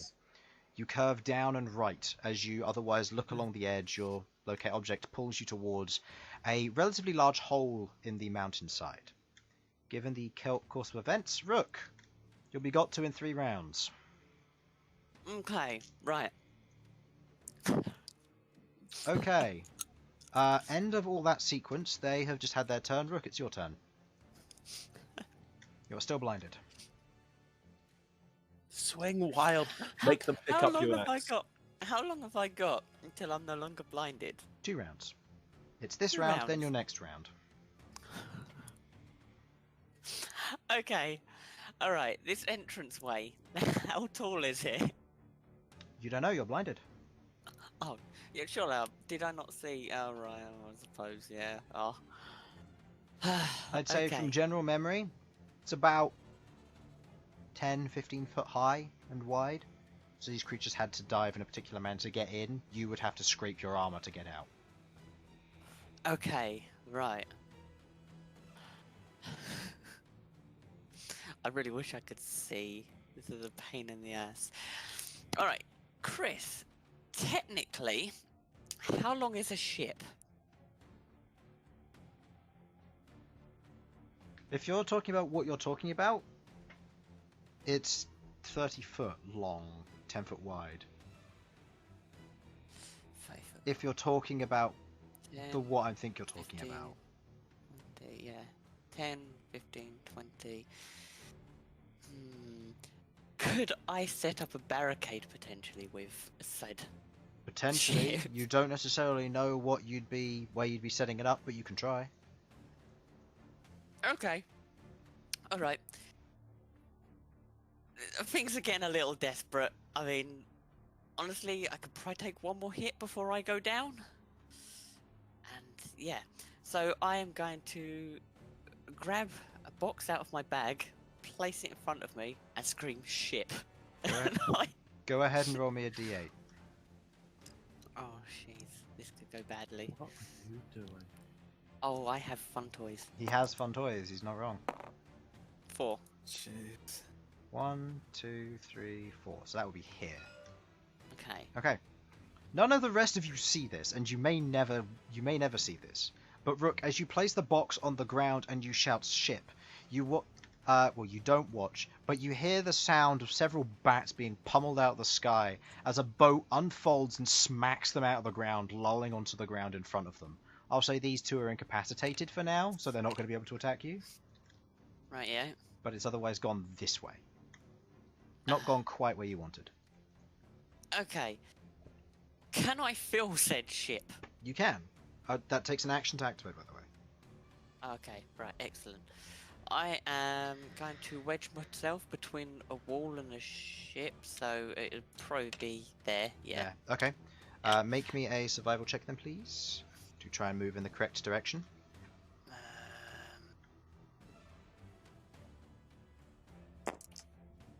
This is +9. +9. Doing your best, you can feel the creature on your back as you otherwise shift out from under it. Taking a few steps to the side, you otherwise end up there. As you otherwise wedge yourself between two walls and your back is against it. You hold your axe out front and ready for any oncoming attacks. Okay. I'm going to... I'm sorry, party. I'm in dire straits here. I'm going to use that potion thing and give myself the potion. The It's currently... superior healing? Yes. Do you know how much it heals for? hang on. I have this in my inventory. 8d8 plus 8. No, 8d4, sorry, plus 8. Okay, the 8d4 8d4 over here. No. Pretending was the first Over here, one. on the left side. Alright, these. Yeah. Okay. Plus 8. Plus 8. That is 23 healing. Oh man, that's disgusting. It's Right, a okay. lot. It's all ones and it's basically all ones and twos. So yeah, pretty bad rolls. Rigged. You take the potion call it out. rigged. You drink it down. You do the best as you feel your wounds begin to heal, as they're going to otherwise attack you. These bats are incapacitated. This one's going to move within range and attack you. Bam, bam. One hit on a 22. That's not supposed to happen. Huh. God. They only have a Someone plus. give that bat a promotion. They only have a +4 to hit. Oh, 5 damage. Reduced down to 2 because it's non-magical. Oh. It's going to move out of here. This one's going to fly I over. got rabies from that. Go for a bat attack. Nah. Oh, another one hits. Nice. How are these bats hitting? I don't What the hell, know. man? Armor They're counts for doing- they're nothing doing in this well. game. You take 4 It's points a of lie. damage, reduced down to 1. You're taking 1 damage. Just be quiet. Alright. This one, which can otherwise see you, is going to be using its Hurl Moonbeam. The blindness does not refresh. You will just be taking the damage. So go ahead and roll me a Constitution saving throw, please. Well, that's good to know. It doesn't stack. No, it doesn't stack. Oh, that's That is one saving grace of it. I also discovered if you use the single target mode, 24. you can hit 2 creatures rather than 1, but it has to remain stationary when it does so. Fair enough. Right, that's that good then. Oh, so it's like a cast. Is that a single target mode that hits multiple targets? It has 2 modes. It has single target mode, which allows it to shoot 2 targets, provided it doesn't move, and it has. Then it's got no effect. Otherwise, it can move and shoot once. Otherwise, it casts a regular moonbeam effect, except the damage is ramped up and it causes blindness. Hey Chris, Okay. it's a cast on the robot. Effectively, yeah.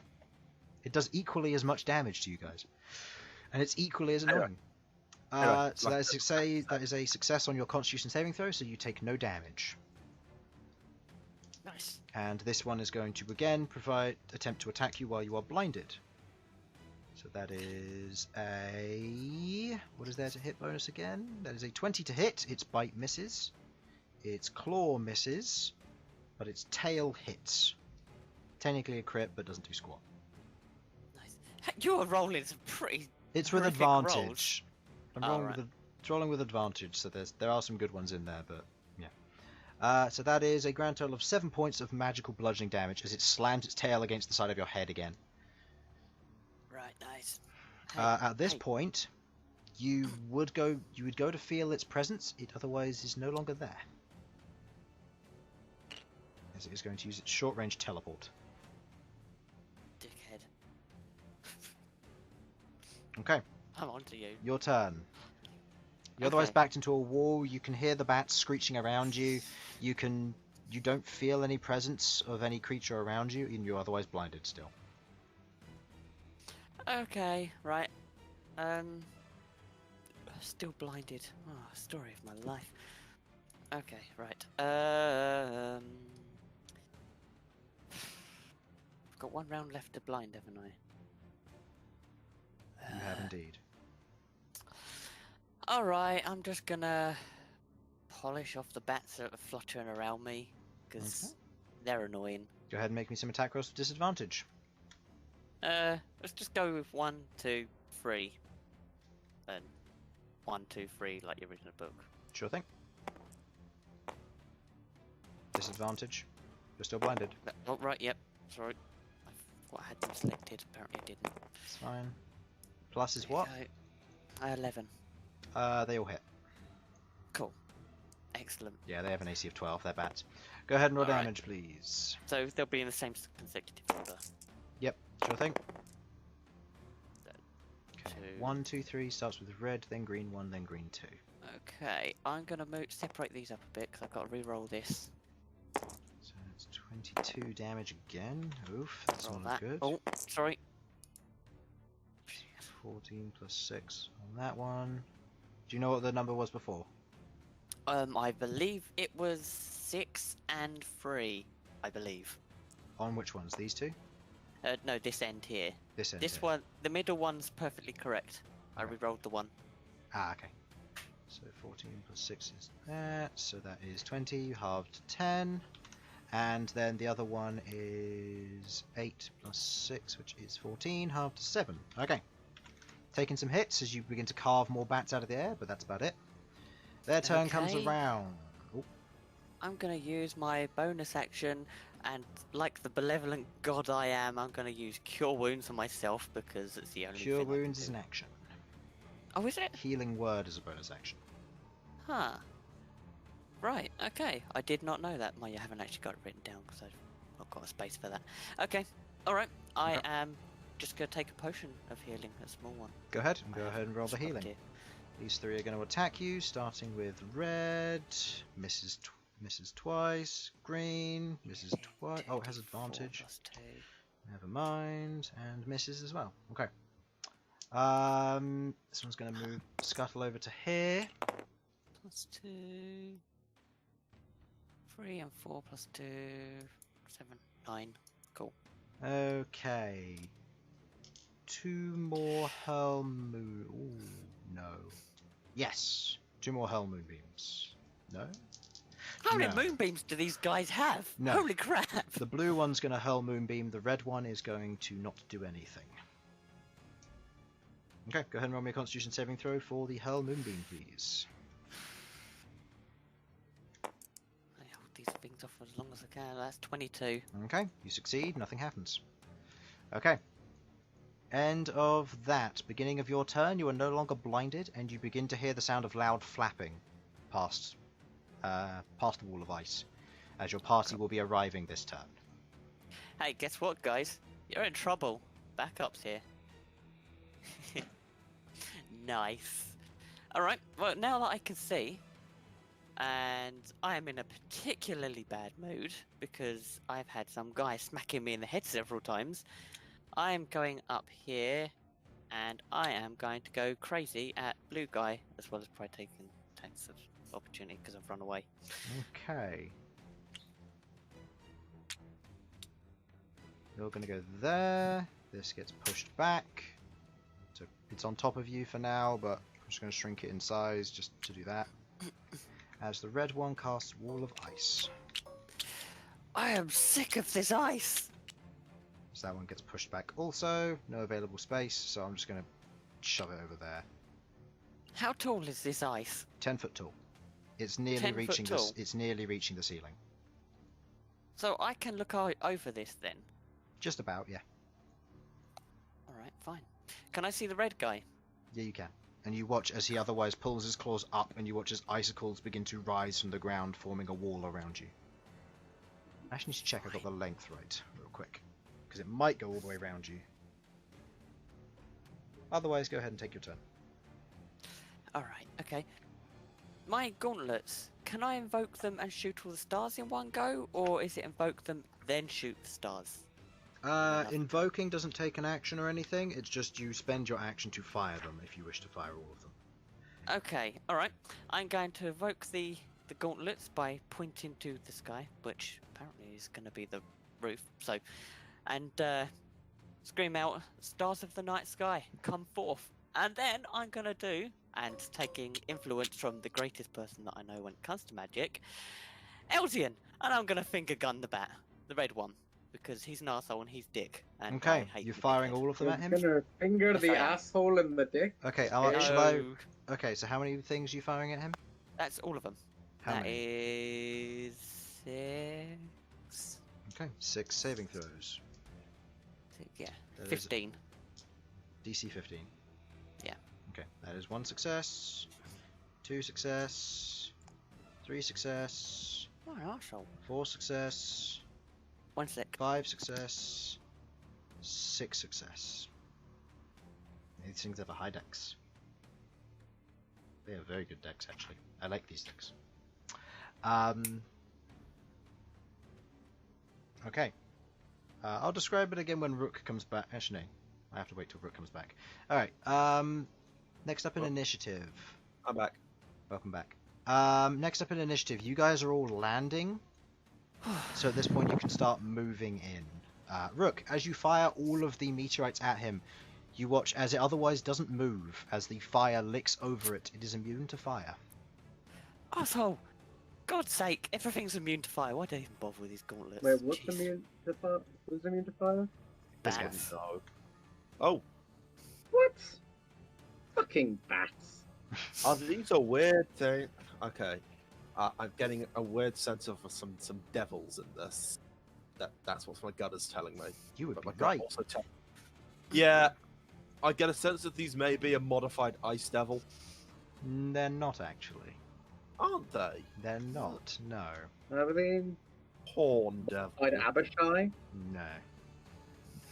You know, we can theorize all day. We're not actually. Yeah. Just, I'm Yeah. not going to tell you. All right. So, oh, and Chris is sus. He's the imposter. yeah, of course. That's So, the that's end of my go then. Bern, you are currently here. It's your turn. So, just... Oh, have we rolled initiative for this, or are you using the old one? I'm using the old initiative, so going after Rook comes Bern. As does the bats, but the bats have a lower dex than him. Also, you're Can quiet. we hear what's happening from the inside? You can hear muffled fighting. Okay, gonna run in. Ooh, I'm lagging a bit. 5, 10, 15, 20, 25, 30. You round the corner. Can I be right here? Right there. Yeah. Okay, you see a wall of ice in front of you as various spikes rise from the ground, sticking up. And I see Rook through them. No. He'll be considered as having total cover in this instance. Can you not see the glint of my fire axe? Through the ice, I'd say probably not, Yeah. because the ice isn't Oh, yeah. necessarily see-through. Oh, right, of course. He Fair. doesn't have an angle to see Rook over the top. This is the No, worst because fire. in this situation it otherwise reaches the ceiling. Over here it Okay. doesn't. I see. Makes sense. This will be a great time for me not to have Fireball not prepared. Ah, God. Next up in initiative, Queglod, you'll be up. Felipe Is won't there be able any to fit space in here, above by the the way. spikes? Is there any room Yeah. above the spikes? Yes. No.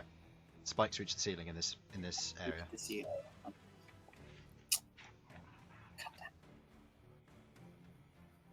I will. I can't do that.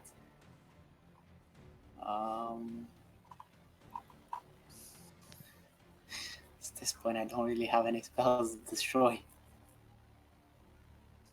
Ice. Could an argument be made that destroy water would work on them? I'll read up the description of destroy water, but it's not your turn yet. So, Bern, what are you doing? I will try and clear a path With what? with my spear. Okay, go ahead and make me an attack roll, please.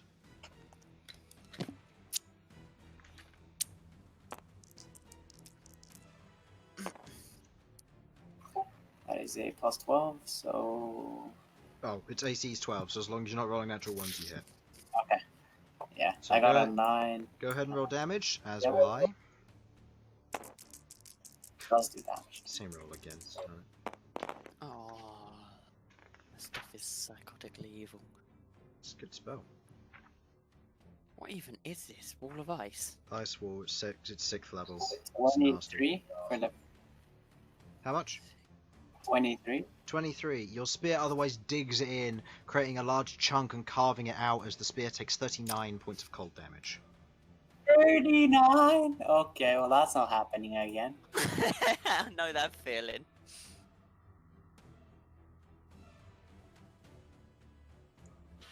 Yeah. You destroy up to 10 gallons of water in an open container within range. Alternatively, you destroy fog within 30-foot cube within range. So it does specify the types of water you can destroy. So in this case, no, you wouldn't be able to. Fair enough.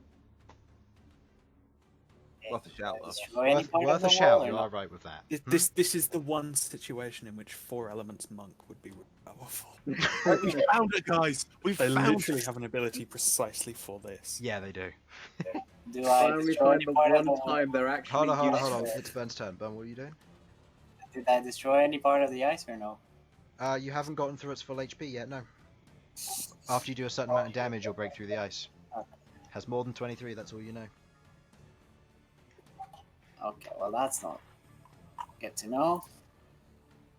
Do each of them tiles have a? Yikes. Oh yes, each of those tiles have a hit point pool. Each tile or each row of tiles? Each tile has a hit point pool. Really? Every 5-foot cube, yes. Does it specify 5-foot cube or 10-foot cube? Does most of those spells specify 10-foot cubes? I will double check. I assumed it was a 5-foot cube, but you may be right. I may be getting... It may be because I've seen some stuff and just getting my numbers wrong, but... It's made up of 10-foot square panels, so yes, it would consist of these. Excellent. Which actually really... Yeah. So it would just be those two. Yeah, but then obviously you have the ones behind as well. Yeah.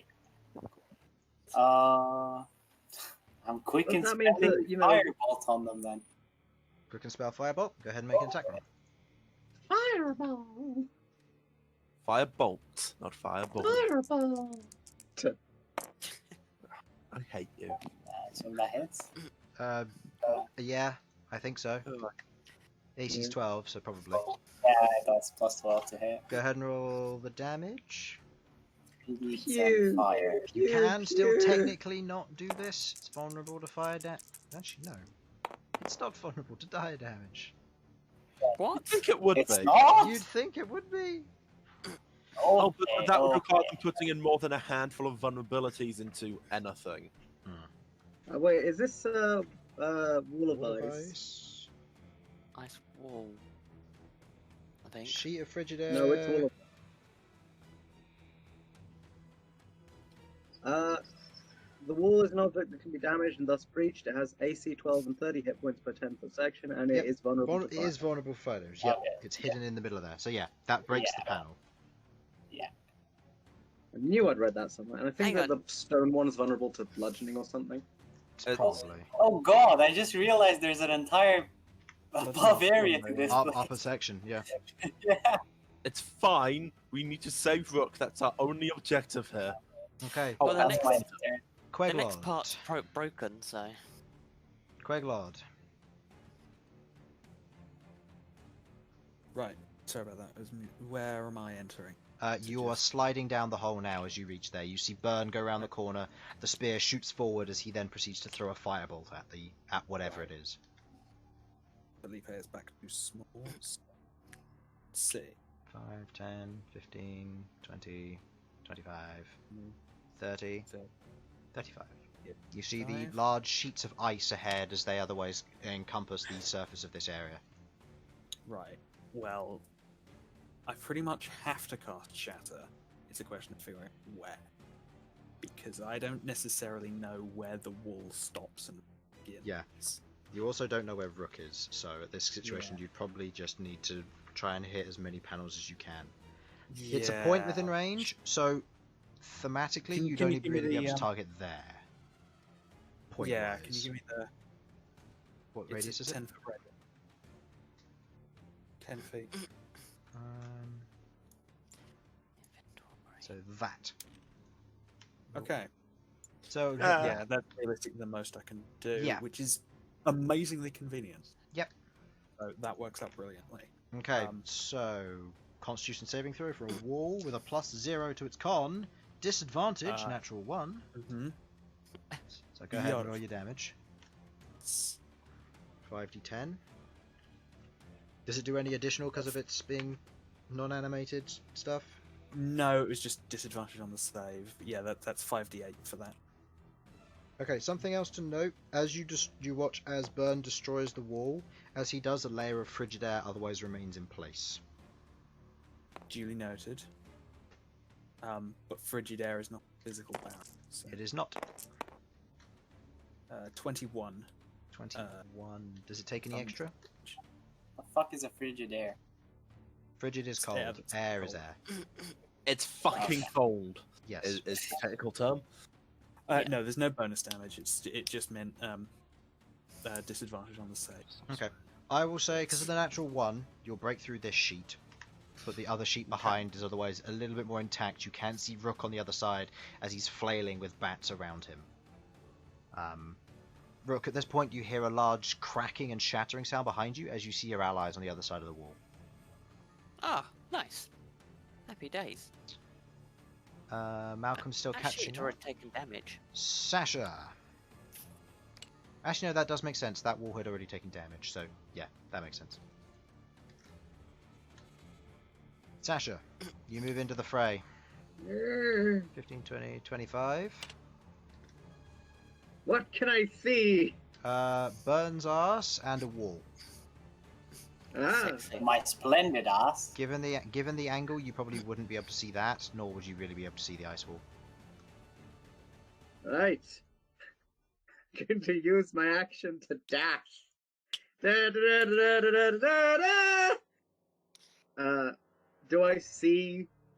You see like the lingering coldness kind of waving off of the outside of the wall of ice.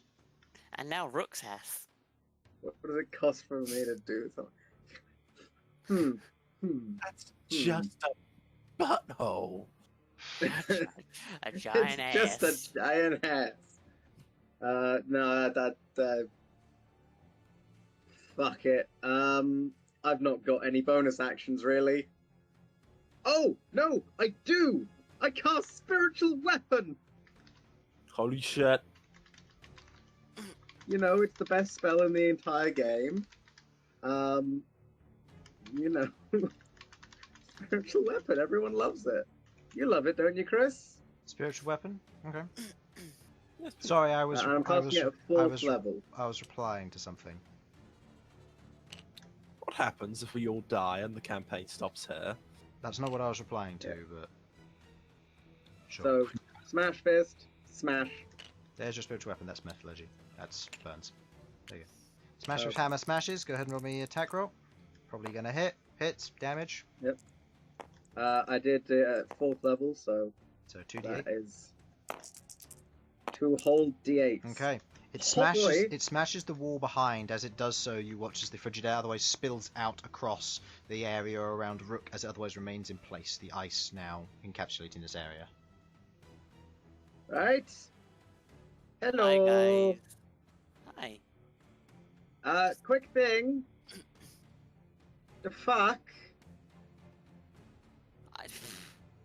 Oh, it looks quite chilly over there. You may want to wrap up warm.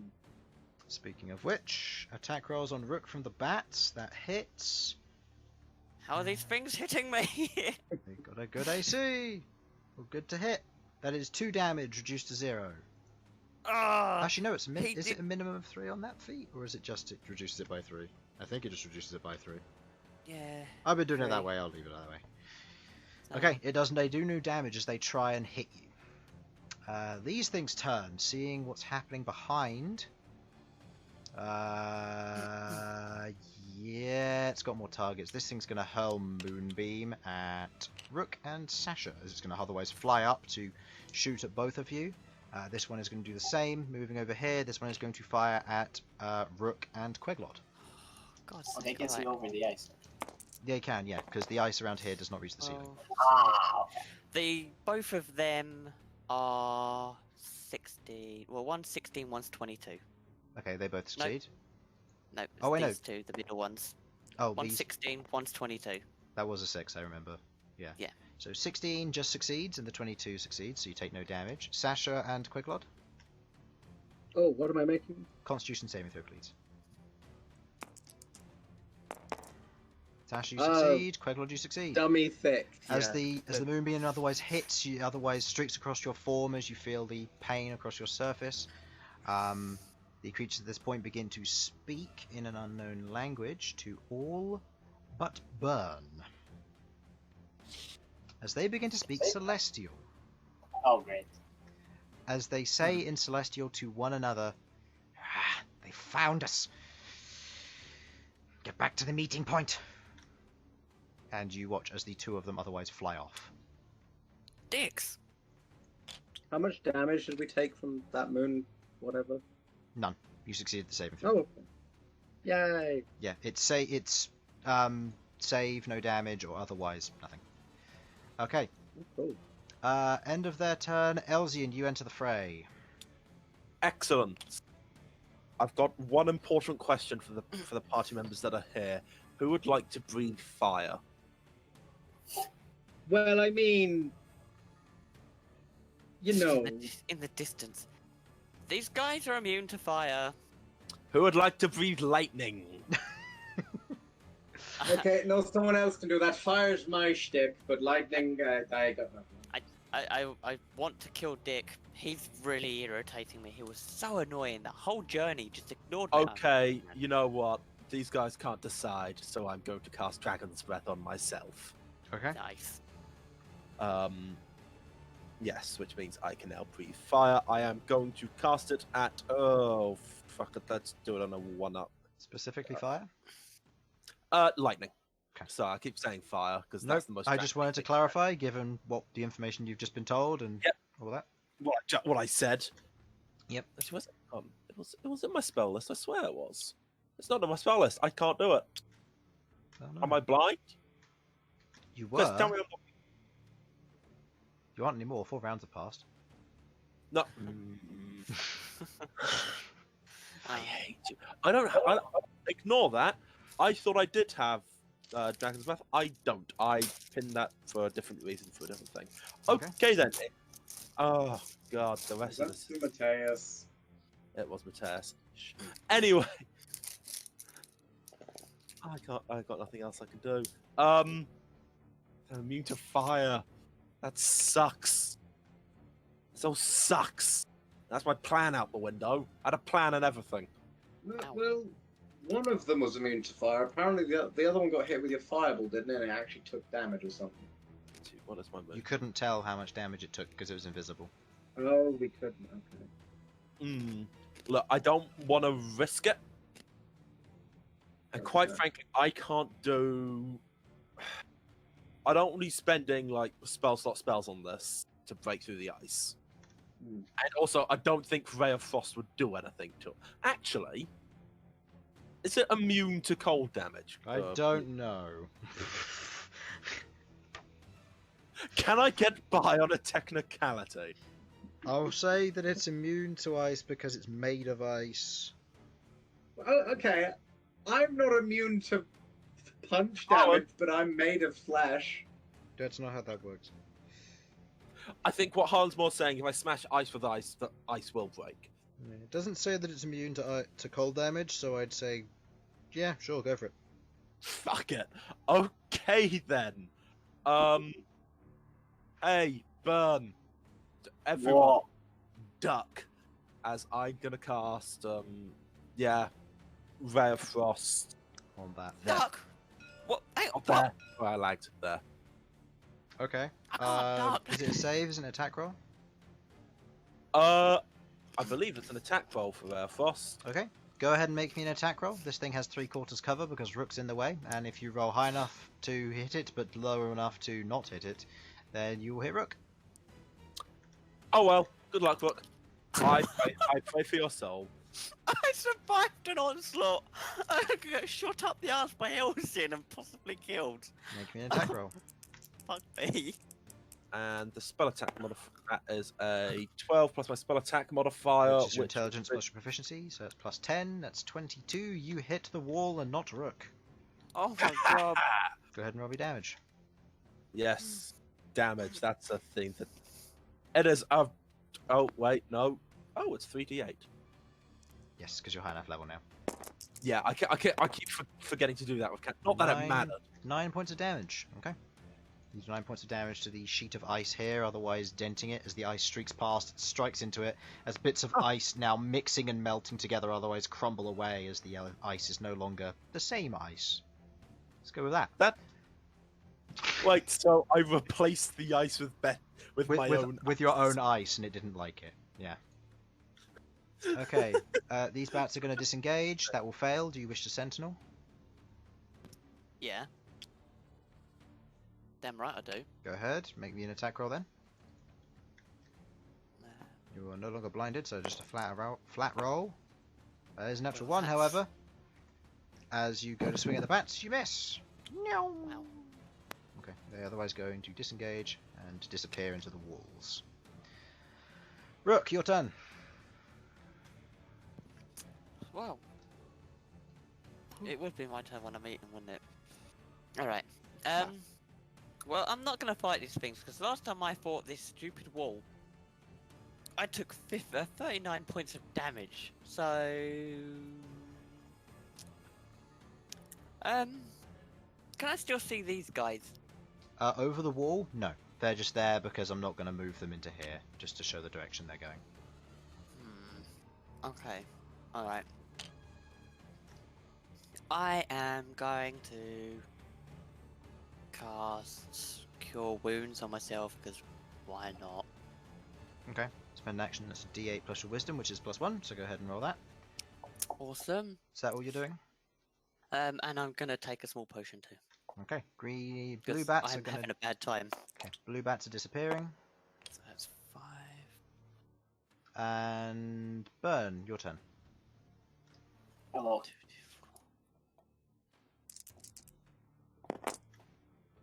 I will.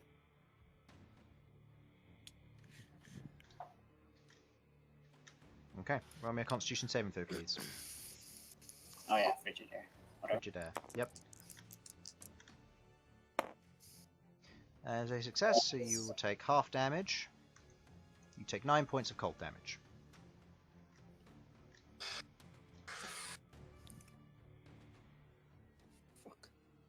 As you begin to shiver and kind of let off cold sweats, your body begins to kind of freeze an ever so slight bit as trying to keep yourself warm. It's mostly the slimes inside shivering, but still.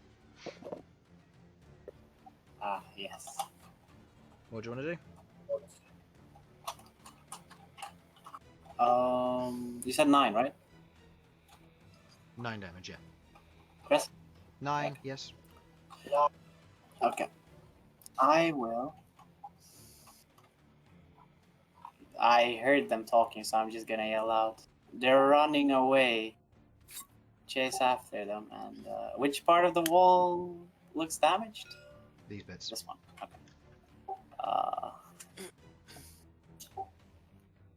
Can I slide some firebolts underneath the Rook? Go ahead and make me an attack roll. You'll have 3/4 cover due to Rook's size, but go ahead.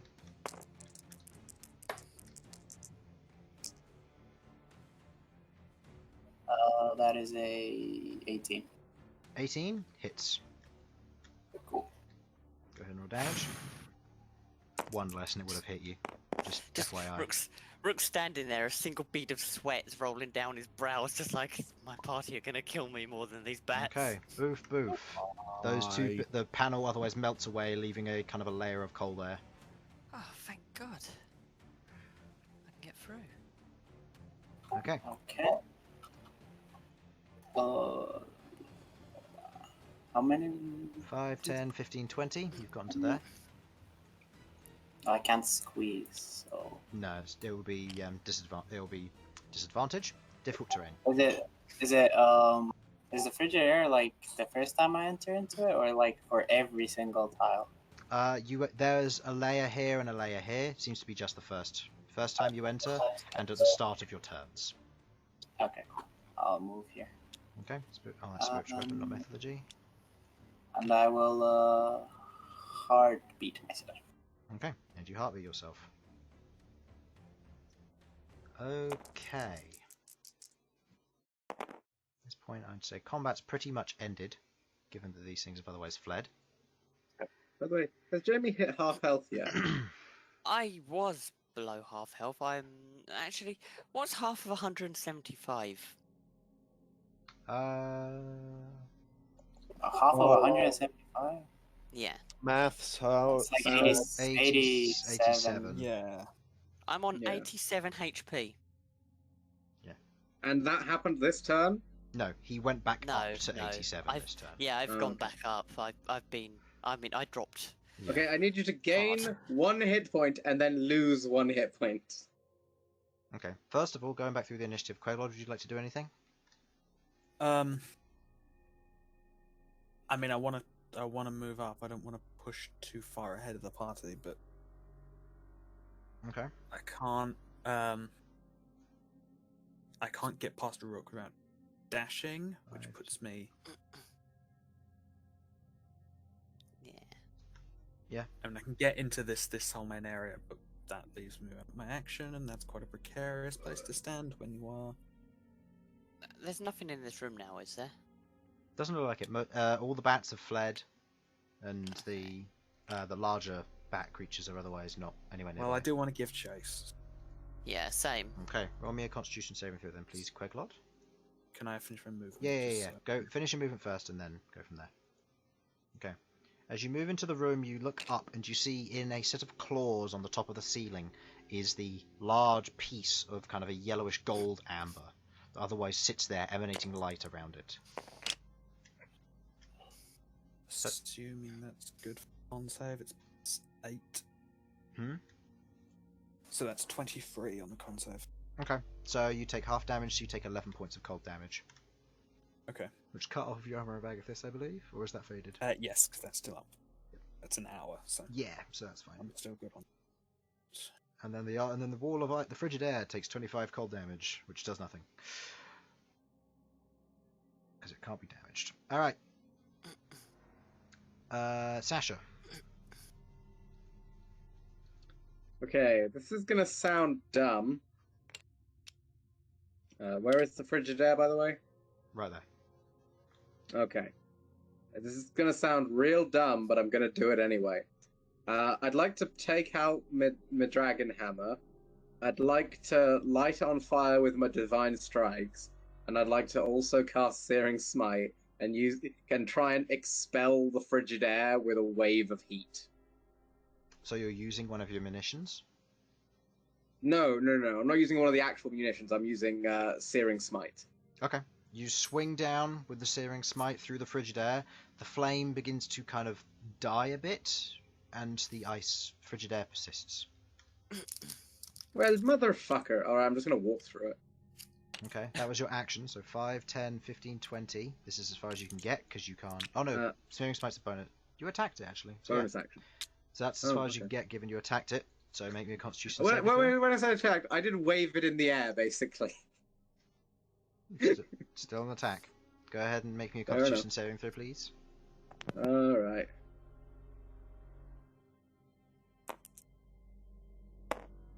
Okay, you take 8 points of cold damage.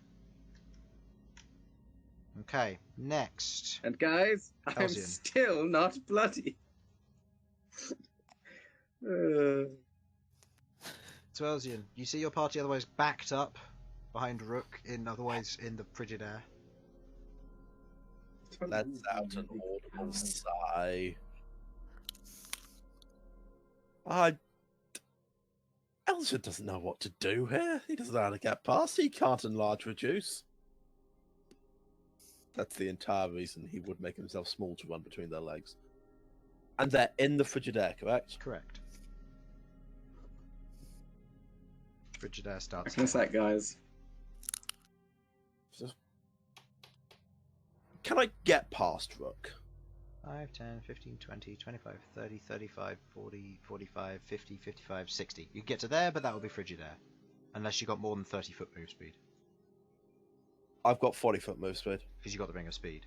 Ring of speed. So you could go all the way through, you'd end up here. Or so I'd still get the thing of going into frigid air for the first time, but wouldn't get you wouldn't. Standing. But you wouldn't get it for standing, no. How much damage has it done in the past to people? It's the most it's done on a success is 11 points of damage. So anywhere between 22 and 23 is. Oh, what am I doing? I'm Elsyan the tank. Of course I can take it. Yeah. Make me a Constitution saving throw then, please.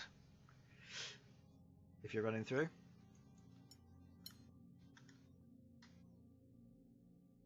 Just bear with me. I'm doing maths. 30, 35, 40. So that'll be 50. Okay.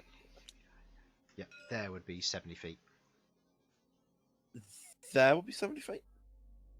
5, 10, 15, 20, 25, 30, 35, 40, 45, 50, 55, 60, 70, 75, 80. Right, so sorry. Yeah. Yeah. So 80 would be one more ahead. There.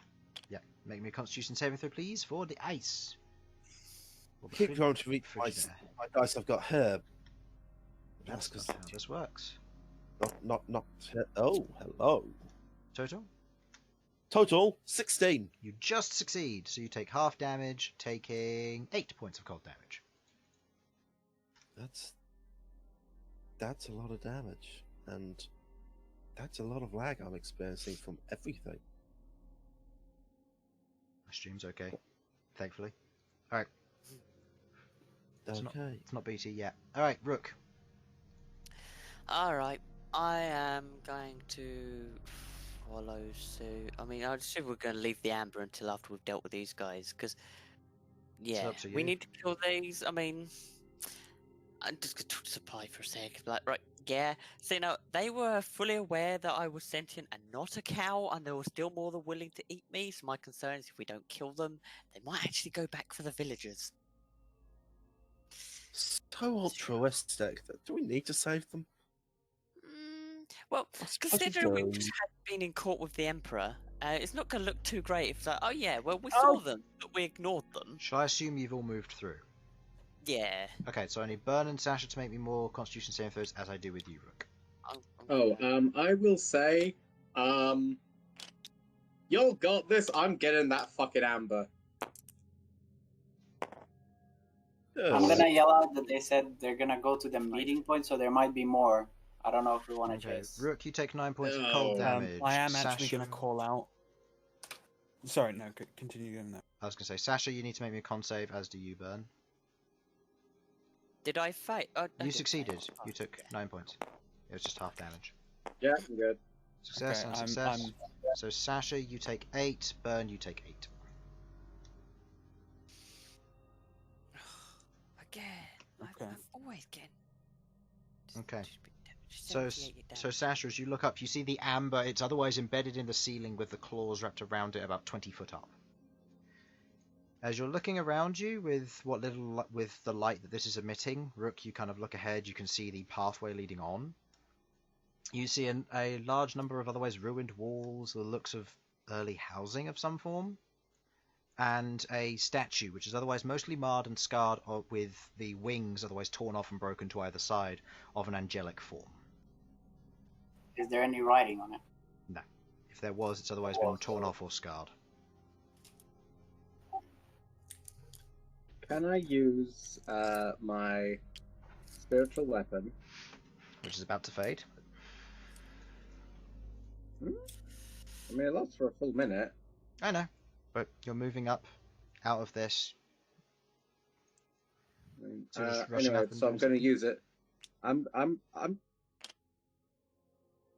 just okay. So this seems to be made of stone. The thing that's holding this thing, right? The claws, looking at them, it's either made of stone or metal. It's hard to tell. It's potentially weathered if it's metal, but if it's stone, then it could be broken. It's kind of a black claw. Okay, guys. Any objections to me smacking this with my spiritual weapon and trying to break it and grab it? Go for it. Should we perhaps look at the other room before, in case of a cave? You can try, but if you're still going at it by the time I get to the door, I'm going to yell at you to follow on. That's fair. Yeah, I'll If you can do it immediately, fair enough. But yeah, it's worth a go. You know, I'll give it a donk with the spiritual weapon, Make specifically me an the attack stone bit, not the amber. Oh boy. That's a 19, 18, 11, something big. You watch as it otherwise smashes against the outside of the claw. You hear a resonating ring as it's otherwise made of metal, and you watch as a chip or crack appears across the amber. Oh no! Okay. The amber is not magical, and it's nearly destroyed. Because... yeah. Okay, Chris. Fuck you. What? You're the one that smacked it, man. I did not smack the amber. I specifically said I'm smacking the stone metal. claw. Yeah. Which otherwise took no damage because of the way that it's built, and the amber took the damage. Essentially like a chisel and hammer. Mm-hmm. Fair. That's not how that. Okay. Please feel free to explain the physics of that, but fine. Right, I immediately... Okay, not doing that. Let's go fight the demon thingies! Actually, they're quite possibly devils. Demons and devils are distinctly different They things. spoke in Celestial. Oh! Well, That that They makes said they're going to the meeting point. I don't know if we want to chase. There might be more. like, celestial, you know, the things gods speak. Yes. Angels and that. Oh. I'm sorry, I don't want to be a nuisance or anything, but does anyone have any form of healing? Jesus. I hurt. Who's Jesus? Okay, The hang on. healer is next to you. Yeah, sure, fuck it. How much do you need? I have lost, like, So reluctant. 80-something. Alright, I've cast heal on you. 70 hit points. Wait.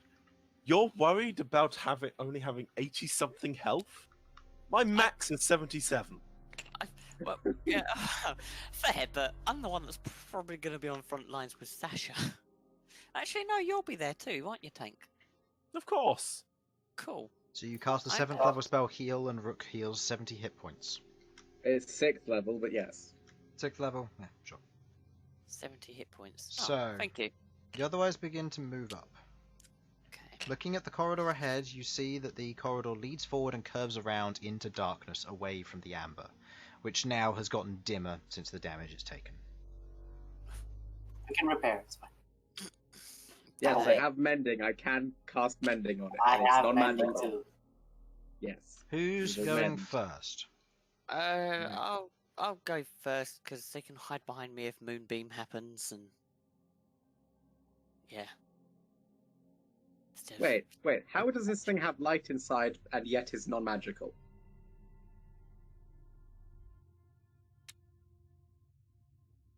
Are you looking for an answer, or are you looking to make an Arcana check? I'm looking for an answer to you. That is a genuine question to you, Chris. Just let it go. I know. Just let it go, mate. You're winding Okay, yourself fine. up here. Yeah. Right, let's go murder some things. That'll make me feel better. So Rook first, Sasha second. Next. I'll go after that. And Elsyan last. And Elsyan will be the rear guard. Okay, how are you approaching? Hey, guys, hang on. Before we go, where's Malcom? Oh, we don't know. He He Malcom was turned into a lagging giant- behind us, I believe. Yeah, he turned into a giant bat. He couldn't keep up. Shouldn't we send him a message or something to say where we are? If you Um, can, then we'll go. Is the ground like sand, dirt? What is it? Here, it's dust. Yes. Dust. Can we Dust. draw an arrow in the dust? You can. Well- As you do, you reveal a very well-made cut stone floor below you. Nice. Okay. If someone wants to send something to Malcom, because when we were flying in, I saw a lot of giants and towers, and I'm concerned he might fly straight into that and get attacked. Have we got a way of communicating with him? Sasha, you communicated with me. How many times can you send? I don't actually have any more of those left. Well, I didn't actually know. I've got one, but I'd really rather not use all of my 3rd level spell slots. I think him knowing is a bit important. Yeah. All right. What would you use? Okay, as that someone else come up with what to say to him. You got 25 words. I'll send it. Just I don't want to come up with it. I'm How lazy. far behind was he from us? Twice the distance. So he's about, at this point, 16 minutes behind you. 60 minutes. Okay. It's so, what was it? You carry on going past the towers. I went through there so damn quick I couldn't see anything. I mean, they were, yeah. Tell him to try and hide from the giants, so he doesn't get attacked. And then there's a cave past. I don't really remember what happened. So was Anyone? It's just fly past the giants. Be careful, they have range. Just past them was a cave. Slide into the cave. There's an arrow in the dust. I don't know how much of that is that, so if anyone can shorten that or make it tidier, that'll be nice. But yeah. Basically, the gist of it, like, be careful of the giants. Try and hide. Past them, there's a cave. Follow it. Yeah, it was slightly to the right. I don't know if... I don't remember. I can't recall. Keep going to Giant Castle. Head down and to right. There is cave. We inside. Follow path. Fighting. Okay. Kiss, kiss, kiss. Sasha. You hear a series of bat noises.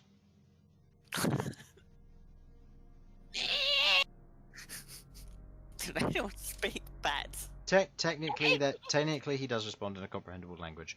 However, Sudz is not here, so he responds with, Bat noises we can understand? "I will make." Oh. Well, he responds in a manner of which you will otherwise understand the meaning of. So you receive the following message: "I'm on my way, mapping the land. I'll try and remember our way back. Don't wait up." Okay. Alright, then I guess we're going in. Okay. Be careful, there might be more. That's true. Is my Zephyr Strike still up? Nope. Right, perfect. Oh well, that doesn't matter. Alright, I am, going forward. We're just going through. Okay. I'm fully expecting to get ambushed as I go around the corner with some moonbeam in my face. Okay. You begin to move around the corner. You move round, you see a continuing corridor in complete darkness. Okay. With your goggles of night, that's as far as you can see.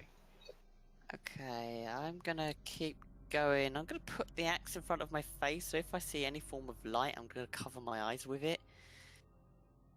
Okay. Then just keep going round. Okay. Elsyan, do you have light? What? What do I have? Light. Blind? Light! Light! Oh yes, I do have light. Rook, So, give me go. something to smack light on. Rook! Yes. We have light. Happy days. Yes, Alright. I've got light. On what? This is what I'm thinking. Shush, Chris. Shush. Don't think about it. Hey, Sasha. What's your weapon again? Mace, right? Nope. Lumos. Whatever. No. Okay. The drift globe otherwise lifts up. Nice. Fuck you. Okay. You got a one-up With your dark vision, looking ahead, you can see what looks to be some form of structure made of stone, partially collapsed. Okay. You dwarves have no sense of letting other people have their moment, do you? Typical. Still going forward. I'll be honest, mostly it's just you. Maintaining your marching order? Yeah, Kisses. as far as I know. Where are you, Infernal? There. Okay. You see before you a large stone tower-like building. The majority of it has cracked away, otherwise goes up into the ceiling where it otherwise digs in. You see no sign of anything. Can we go in the Look tower? up. If you wish to. Yeah. I'm gonna go in and I'm gonna look up. Okay. You look up to the ceiling. It just seems to be kind of a 20-foot high ceiling, not too tall for you, or not too short for you, sorry. As you kind of go in and look up, the light illuminates the area. You see a broken statue off to one side. You otherwise can't see inside the tower from this angle, if you wish to go in. Yeah, I do. Bern, can you shrink, please? Actually, no, don't worry. Save your spell slots. I'm just gonna dispel myself. Okay, you place the axe against your chest, you otherwise shrink. Cool. Right, I'm going in and up, if I can go up. Small me. Small use there. Alright. Cool. You go in. Rest you following suit? Are you... You said you were going to go up or look up? I'm gonna, if there's a way up, I'm going up. I'm looking up while doing so. You go in and you look up. You see that the tower otherwise goes into the ceiling, and about 10 additional feet up above that, you see the roof. Carved out of stone and otherwise marred and worn away. You see 3 skeletons lie in various positions around the tower, and you see kind of a cracked fireplace off to one side. Make me a perception check. Oh, these things can do invisible. Pretty sure. No, 6 plus 1. My perception's crap. 7. You don't see anything. You don't hear anything either. There's nothing around. You guys get in. See what you can see, if you can see something. Maybe Queglod. She Okay. has magic vision. Go ahead and roll me a perception check, Sasha. Yeah. I will activate what's it called? 13. You look up, you can't see anything. Yeah, I'm Queglod's activating activating. detect magic on myself. What were you doing, Bern? He's activating Detect Magic. I'm making a perception check. I'll say because we've already had 2 people make perception checks, it will be Oh, okay. Queglod's doing something different. So Queglod, you activate Detect Magic. Yep. You move in. Make me a perception check, please. Okay.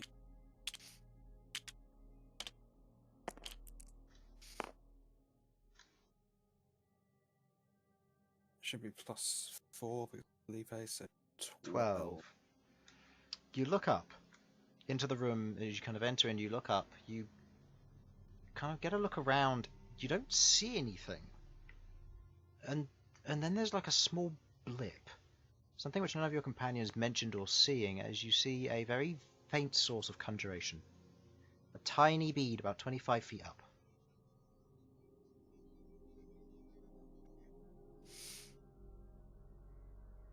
There's something up there. Some sort of conjuration. You want to turn into little bird and grab Conjuration it. is summoning, right? Do you want me to lift you up there? I mean, oh, no, hang on. How high is 20? 25 feet. I'm 70. I'm 7.5. No, that's not gonna reach. I can throw him up there. Fair. Could I persuade you to turn into do the thing where you fuse with Felipe and turn into the little bird and then go and grab it? Yeah, it'll. I have a better idea. I twin spell fly on both of these guys. Okay. I'm gonna go up and poke it. Would surely make more sense for me to just send Felipe on his own. I mean, that's also good. I'd just If someone it's a get tiny it. bead, he can. My vote's for Felipe. Just send Felipe. Let's not Yeah, use I'm our sending resources Felipe on out. this. He can grab whatever it is. If it's actually a physical object, he can grab it in his. Okay, so who's It's the moving up? smallest. Felipe? Felipe's flapping up. Take a closer look. I will be looking through his eyes so I can see everything. Okay. He can have detect magic as well, so Okay. he can see it. I need to quickly look at something. I need to. That's not what you want to hear. Felipe is eviscerated. What? That's fine. He can be eviscerated. Oh, right, yeah. It doesn't matter. He comes back. He got better. Yeah, he's literally just a spirit given like temporary form. It's fine if he dies. Okay. I need to look up a spell now. Oh, that's fine. Checking. One moment.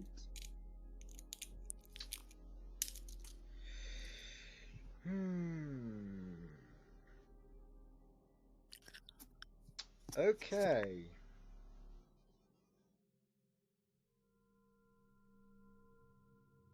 Okay.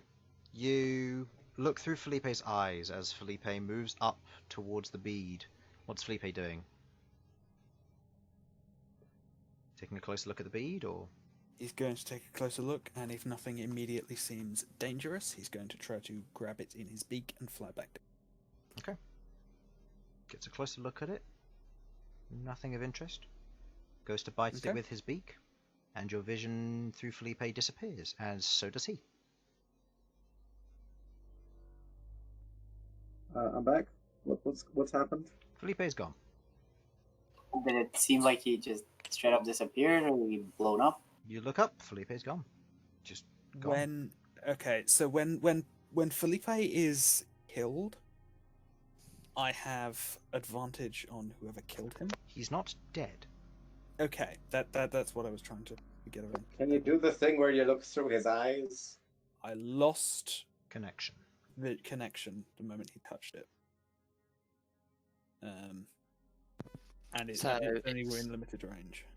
So it's potentially a teleport or something like that.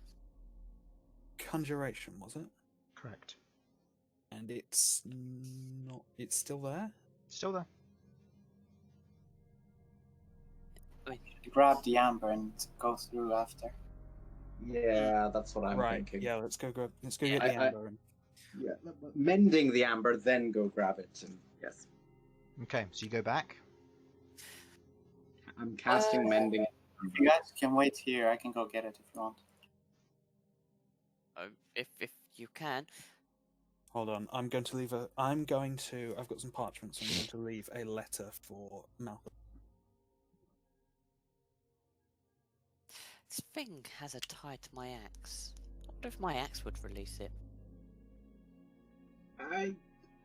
Look. My spiritual weapon is a really shit weapon. No offense, non-existent spiritual weapon. But I'm fairly certain your axe would explode the damn thing. I'm not a caveman. I have varying degrees of intelligence. I was just going to offer the axe up to it. See if it'd maybe unlock it or release it. Maybe there's something that, we don't understand. That's fair enough. Okay. So while Bern's making his way back, the rest of you, what would you like to do? I'm going to go back with Bern, see if I can unlock the amber with the axe Okay. first. It's I 20. can help. It's in the ceiling. So is there anything? Oh, you were going to say something, Queglod? You're writing a letter. I was just going to say. I can try to help with the amber if one of the two of you would like to write the letter instead. That's fine, you can ride it. I don't know if Eldritch Blast would be helpful at all. It's fine. How far up high in Okay. the... I'll get to work on the letter. 20 foot high. Alright, I'll cast fly on both of us then. Okay. Okay. You cast fly. You begin to lift. Right, I'm going to offer the axe up to it and see if there's any response. Nope. Nothing. Right. Okay. Ben, any ideas? Yeah, 1 second. Just calculate my spell points.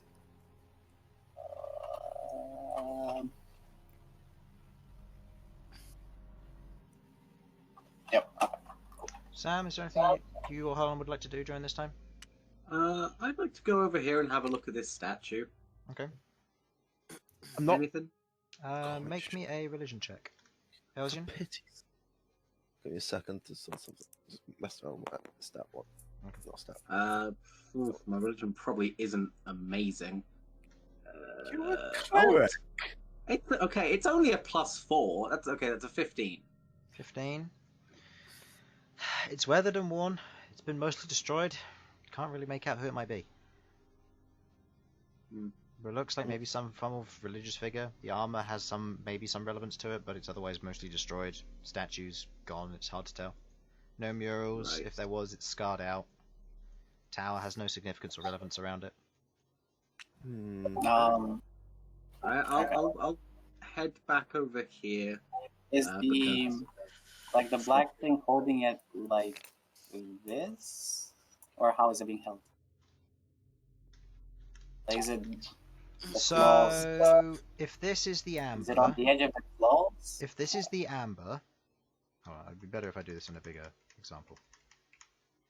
So, if this is the amber, from one angle you could say this is the claw. It wraps all the way around it, Right. with the exception of the bottom. So that when hitting the claw, it hit the amber straight inside, and as Rook said, it's like a chisel. The two are connected, it seems. If there's a one claw, okay. No, there's three, but they wrap around on different angles. It's just hard to portray with a 2D image. Has it been mended yet? No. The two of them have otherwise grown up. I'm mending it now. Okay. You place your hand on it, you begin to mend it. It feels warm. Can I try and loosen it up with my blacksmith tools somehow?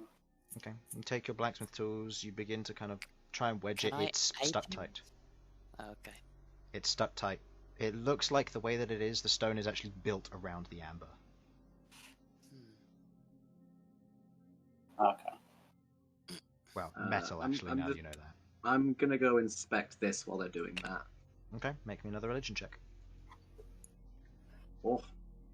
Religion. 21. Okay. You see that the wings have otherwise been torn off, and looking at the icon, it seems to be that of some form of seraph of some form, a celestial being. The wings have otherwise been torn off and smashed, the face is marred, the rest of it destroyed. It's hard to tell what kind of celestial this may have been. Given that it's near the entrance here, it was either guarding this place and has since been destroyed or disabled, if it was some form of sentinel. But if it wasn't a construct and it was just some form of iconography, the people who lived here may have worshipped it or seen it as a guardian or defense. You're not sure. You know that there are a number of skeletons around this place. I'm just going to keep looking around this place while those two are doing this. Just assume I'm going around looking. Okay, make me an investigation check then, please. While the two of you, what are you doing? Quickly, I'm going to come over here, say fold, pick up the box. Okay. The boat otherwise folds in on itself, turning back to a box. Oh. I'm Oh, going it's to. a 9. No one's questioned the fact that there was a boat in here. No one Nice. questioned. What did you say, Sasha? It was a 9. Because A 9? investigation is not my forte. You look around, you see old fireplaces, suggesting chimneys that maybe went up, but there's no sign of that. They've either since caved in or something similar. You see a number of skeletons all around the place. They are picked completely clean. There's not very much to go on. Are there any cow skeletons? Surprisingly, no. This is going to sound. Methinks I have an idea where they went. What if? What were you going to do, Rook? No, I don't know what the extent of how much it costs to use mending, but maybe if we mended the statue, it'd have some information or something on there. It's a cantrip for mending, and mending can mend a small crack. If you wanted to mend the statue, that would probably take 3 hours. Oh, right, okay, I don't know. Then That is interesting, because mending doesn't put like words back onto pages, but given that this is something the way it would have been carved into it, that is something to consider. Carved would have probably returned it back to its smooth stone state as well. Because carving involves breaking something to put in. Yeah. right, okay. Yeah. What if you mend it really slowly in stages? Oh god. You know It that's was not it how was it my works. understanding that mending required some degree of understanding of what you were fixing. Yes. And that's What's why if you that don't know relating what's in a to? book, you can't repair it. So has the amber been mended fully now? It's been mended fully. Okay. Right. Rook, could you? I want to try something. It's a bit dumb, so I'd rather if I did it than anyone else. Would you mind? Picking do you you up? Yeah. Would you mind picking me up and bringing me up there? Yeah. I'll drag his sorry ass up. Don't tell Elsyan I was carrying you. Oh, man. It's fine. You won't mind. Right. So I'm up there. Will mind. You get off. Can I with both hands grab onto this this sort of the handle part of this? If the amber is a pommel, then the claws and the stuff that there has to. I mean, it can't just be the claws coming out of the ceiling. It's got to be there's like a wrist to the claws coming down as well, right? The claws come out of the ceiling. It's embedded in the ceiling. Shit. What about stone cunning? Can you clear around the base Yeah. of it? Can I use dwarven stone cunning to do something here? If you want to chip away at it with the Uberax, it could potentially take hours, depending on how dense the stone is, trying to avoid cave-ins and trying to preserve the amber. Sure. But going to take time. But moves. And, oh, it's and move Earth, isn't it? fly ends in about 10 minutes. 9 minutes now, so...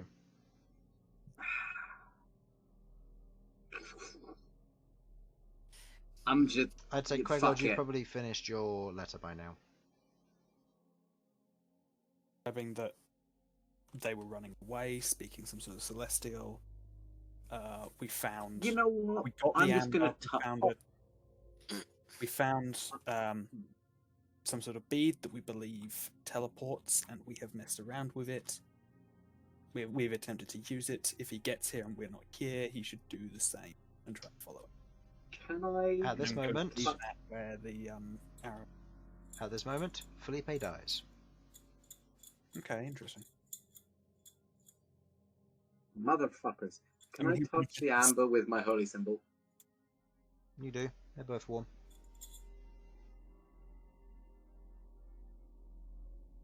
Also, isn't the holy symbol embedded in your armor? Yep. Are you Chest hugging bump. I'm literally just pushing Sasha into this bit of amber. That Don't. doesn't seem to do anything. Did you just offer it, or did you touch it with the axe? I assumed that it was a touch because I was offering. Yeah, I rested you the axe on touch it. you touch the axe against it, nothing happens. Amber. Okay, can I see if there's any mechanism on this thing? Any magical connections? Make me an investigation check. Anything? Yeah, if I can aid in this somehow. Go ahead and make your own. I guess Nope, because that's there's a two happening, 5. I can't do one. No. Second lucky of the day. Third lucky of the day, please. Oh, Third lucky proficient in burn or no? investigation. No. No total. Oh, yeah, investigation is +2, so 7. 7. Not that you can tell. You look at it. The claws, they seem to come out of the ceiling. The amber's held in place. If they could move to release it, then it's very, very well hidden. If the claws are supposed to just pull out of the ceiling, then it's hard to tell, and you have no idea. Doesn't seem to do anything from what you can tell, and there's no mechanism, no nothing. It's just embedded into the ceiling like it was built into it. Alright, fuck it. Okay, I can get it out of here. I can. Do you want me to just do it? It'll take a 4th level spell slot. I mean, What are you planning to do? I'm just going to use Fabricate, and I'm going to open the claws with it. It'll be the most useless use of the spell ever, but it'll work. okay. Sure. Yeah, fuck it, I'm casting goddamn Fabricate. Okay. A 4th level spell. You take 10 minutes to Just- sit down and cast Fabricate. At this point, Malcolm's getting closer to you, so it's up to you if you want to wait or... And I'm attempting to remove the claws or release the amber from the grip of Okay. it. It concludes, and you watch as the last claw kind of pops free. You watch as the amber just falls down I'm towards gonna you. catch. If You- it misses, You were prepared. You grab the amber. It lands in your hands. It's probably about the size of a small melon. It's a good sized bit of amber. It's probably worth quite a bit. But you notice that the color and the light of it disappears. As you look up, you see a very small symbol on the surface which was left behind it, otherwise producing a layer of light, and the room goes dark. What kind of a symbol is it?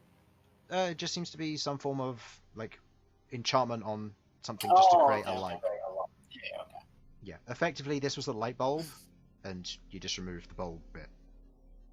So now you've just got a symbol creating a streak of light that's now hitting the floor, but room is no longer illuminated. So what do we need You to know what? You know what? You know what? I'm going to do something dumb. You know that skull-sized chunk of crystal I have? Yeah. it's gonna I'm replace just going it. to shove it in there and see if it lights up. The claws are no longer present. It lights up Actually, no. Fly would have faded, so you're using another use of fly to do this. Okay, no. No. Alright, okay, so... What do we need Okay, these Rook, for? I'll get on top of your arms, then Sasha, Bern gets on please. top of my... We don't need to do this. No, we need to get on with following Yes. people. Okay. I'm gonna yeah. head But back round. we've got the thing. Rook, have the amber. Okay, That's- I'll put it in the bag of holding. Okay. I've Okay, left the keep it safe letter. I, If the light went out, I will leave the letter here. Okay. No, I will leave it under the light so that Malcolm should see it. There is no light anymore. No, But there it's is. a little beam going down. It's a beam of light going down. So basically, he's going to find the piece of paper and think he's found a quest. Okay. Oh, in case it wasn't clear, I've made it clear that it's from me. Okay. Um, So you move into this chamber. What are you doing? What do we need the amber for again, by the way? Just asking. to get into What a we can do volcano, to get to a crucible, and one of the weapons. I think it is the hammer. It's important. Are we Harlan, going you're in right. there? Yeah. Shall we just poke it? Poke the orb? that's the plan. The bead, yeah. Except it's 25 feet up. Is there stairs or anything we can stand on or climb up? Are we absolutely certain we don't want to wait for Malcolm first? I mean, I he should think be here soon, right? He's about 5 minutes away now.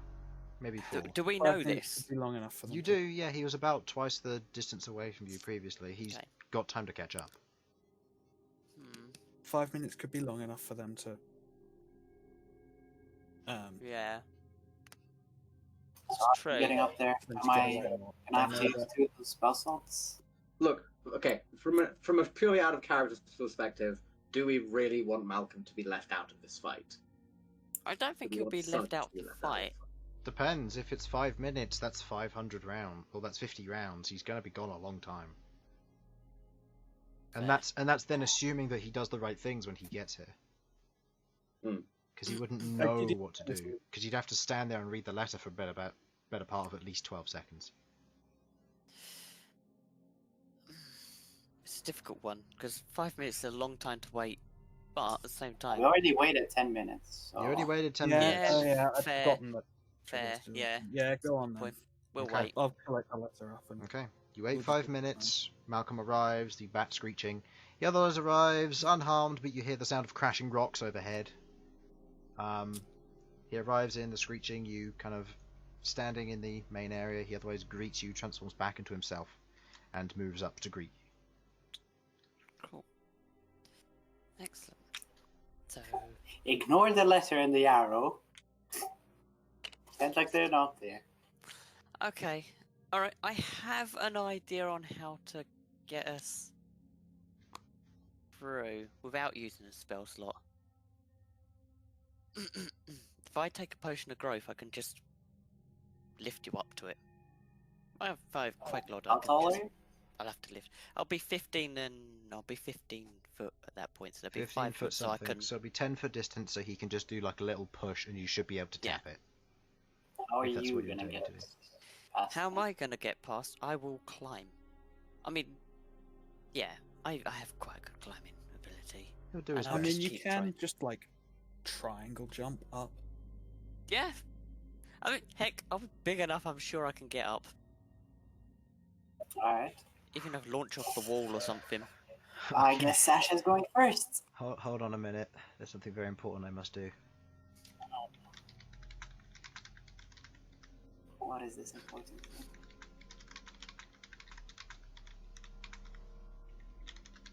There we go.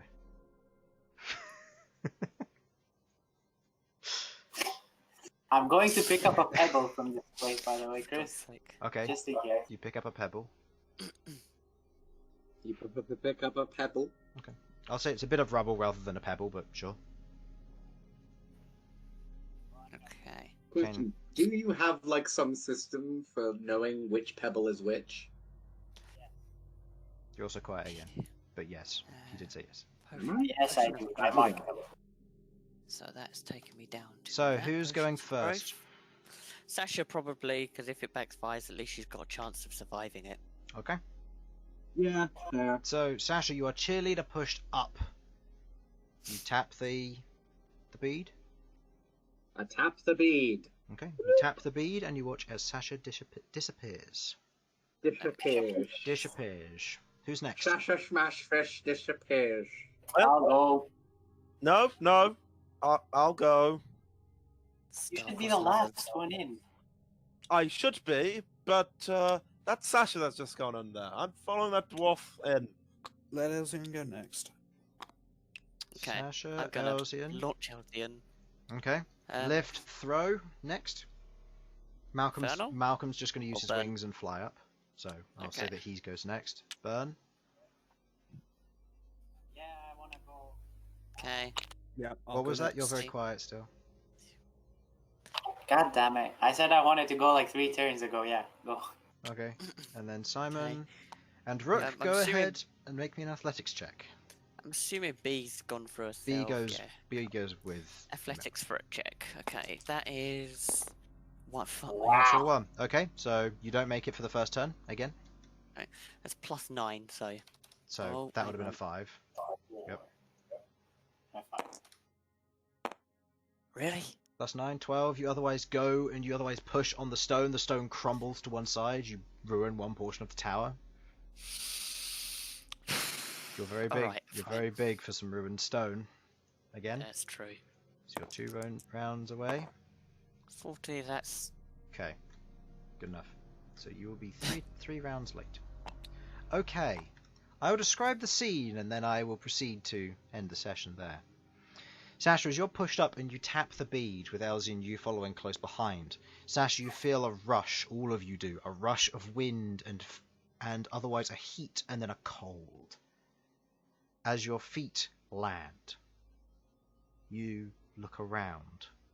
Your eyes adjust to the new brightness of this area. You see trees growing up, almost like crystal, pointing off in different directions, leaves of the snowflake frost. You see the ground coated with a layer of ice and mist, with small pools of marsh here and there, slightly bubbling with tar. You see a moon in the top, a large crescent moon, but it looks strange. You look around. Make me a religion check. Who is this? Sasha. Oh no!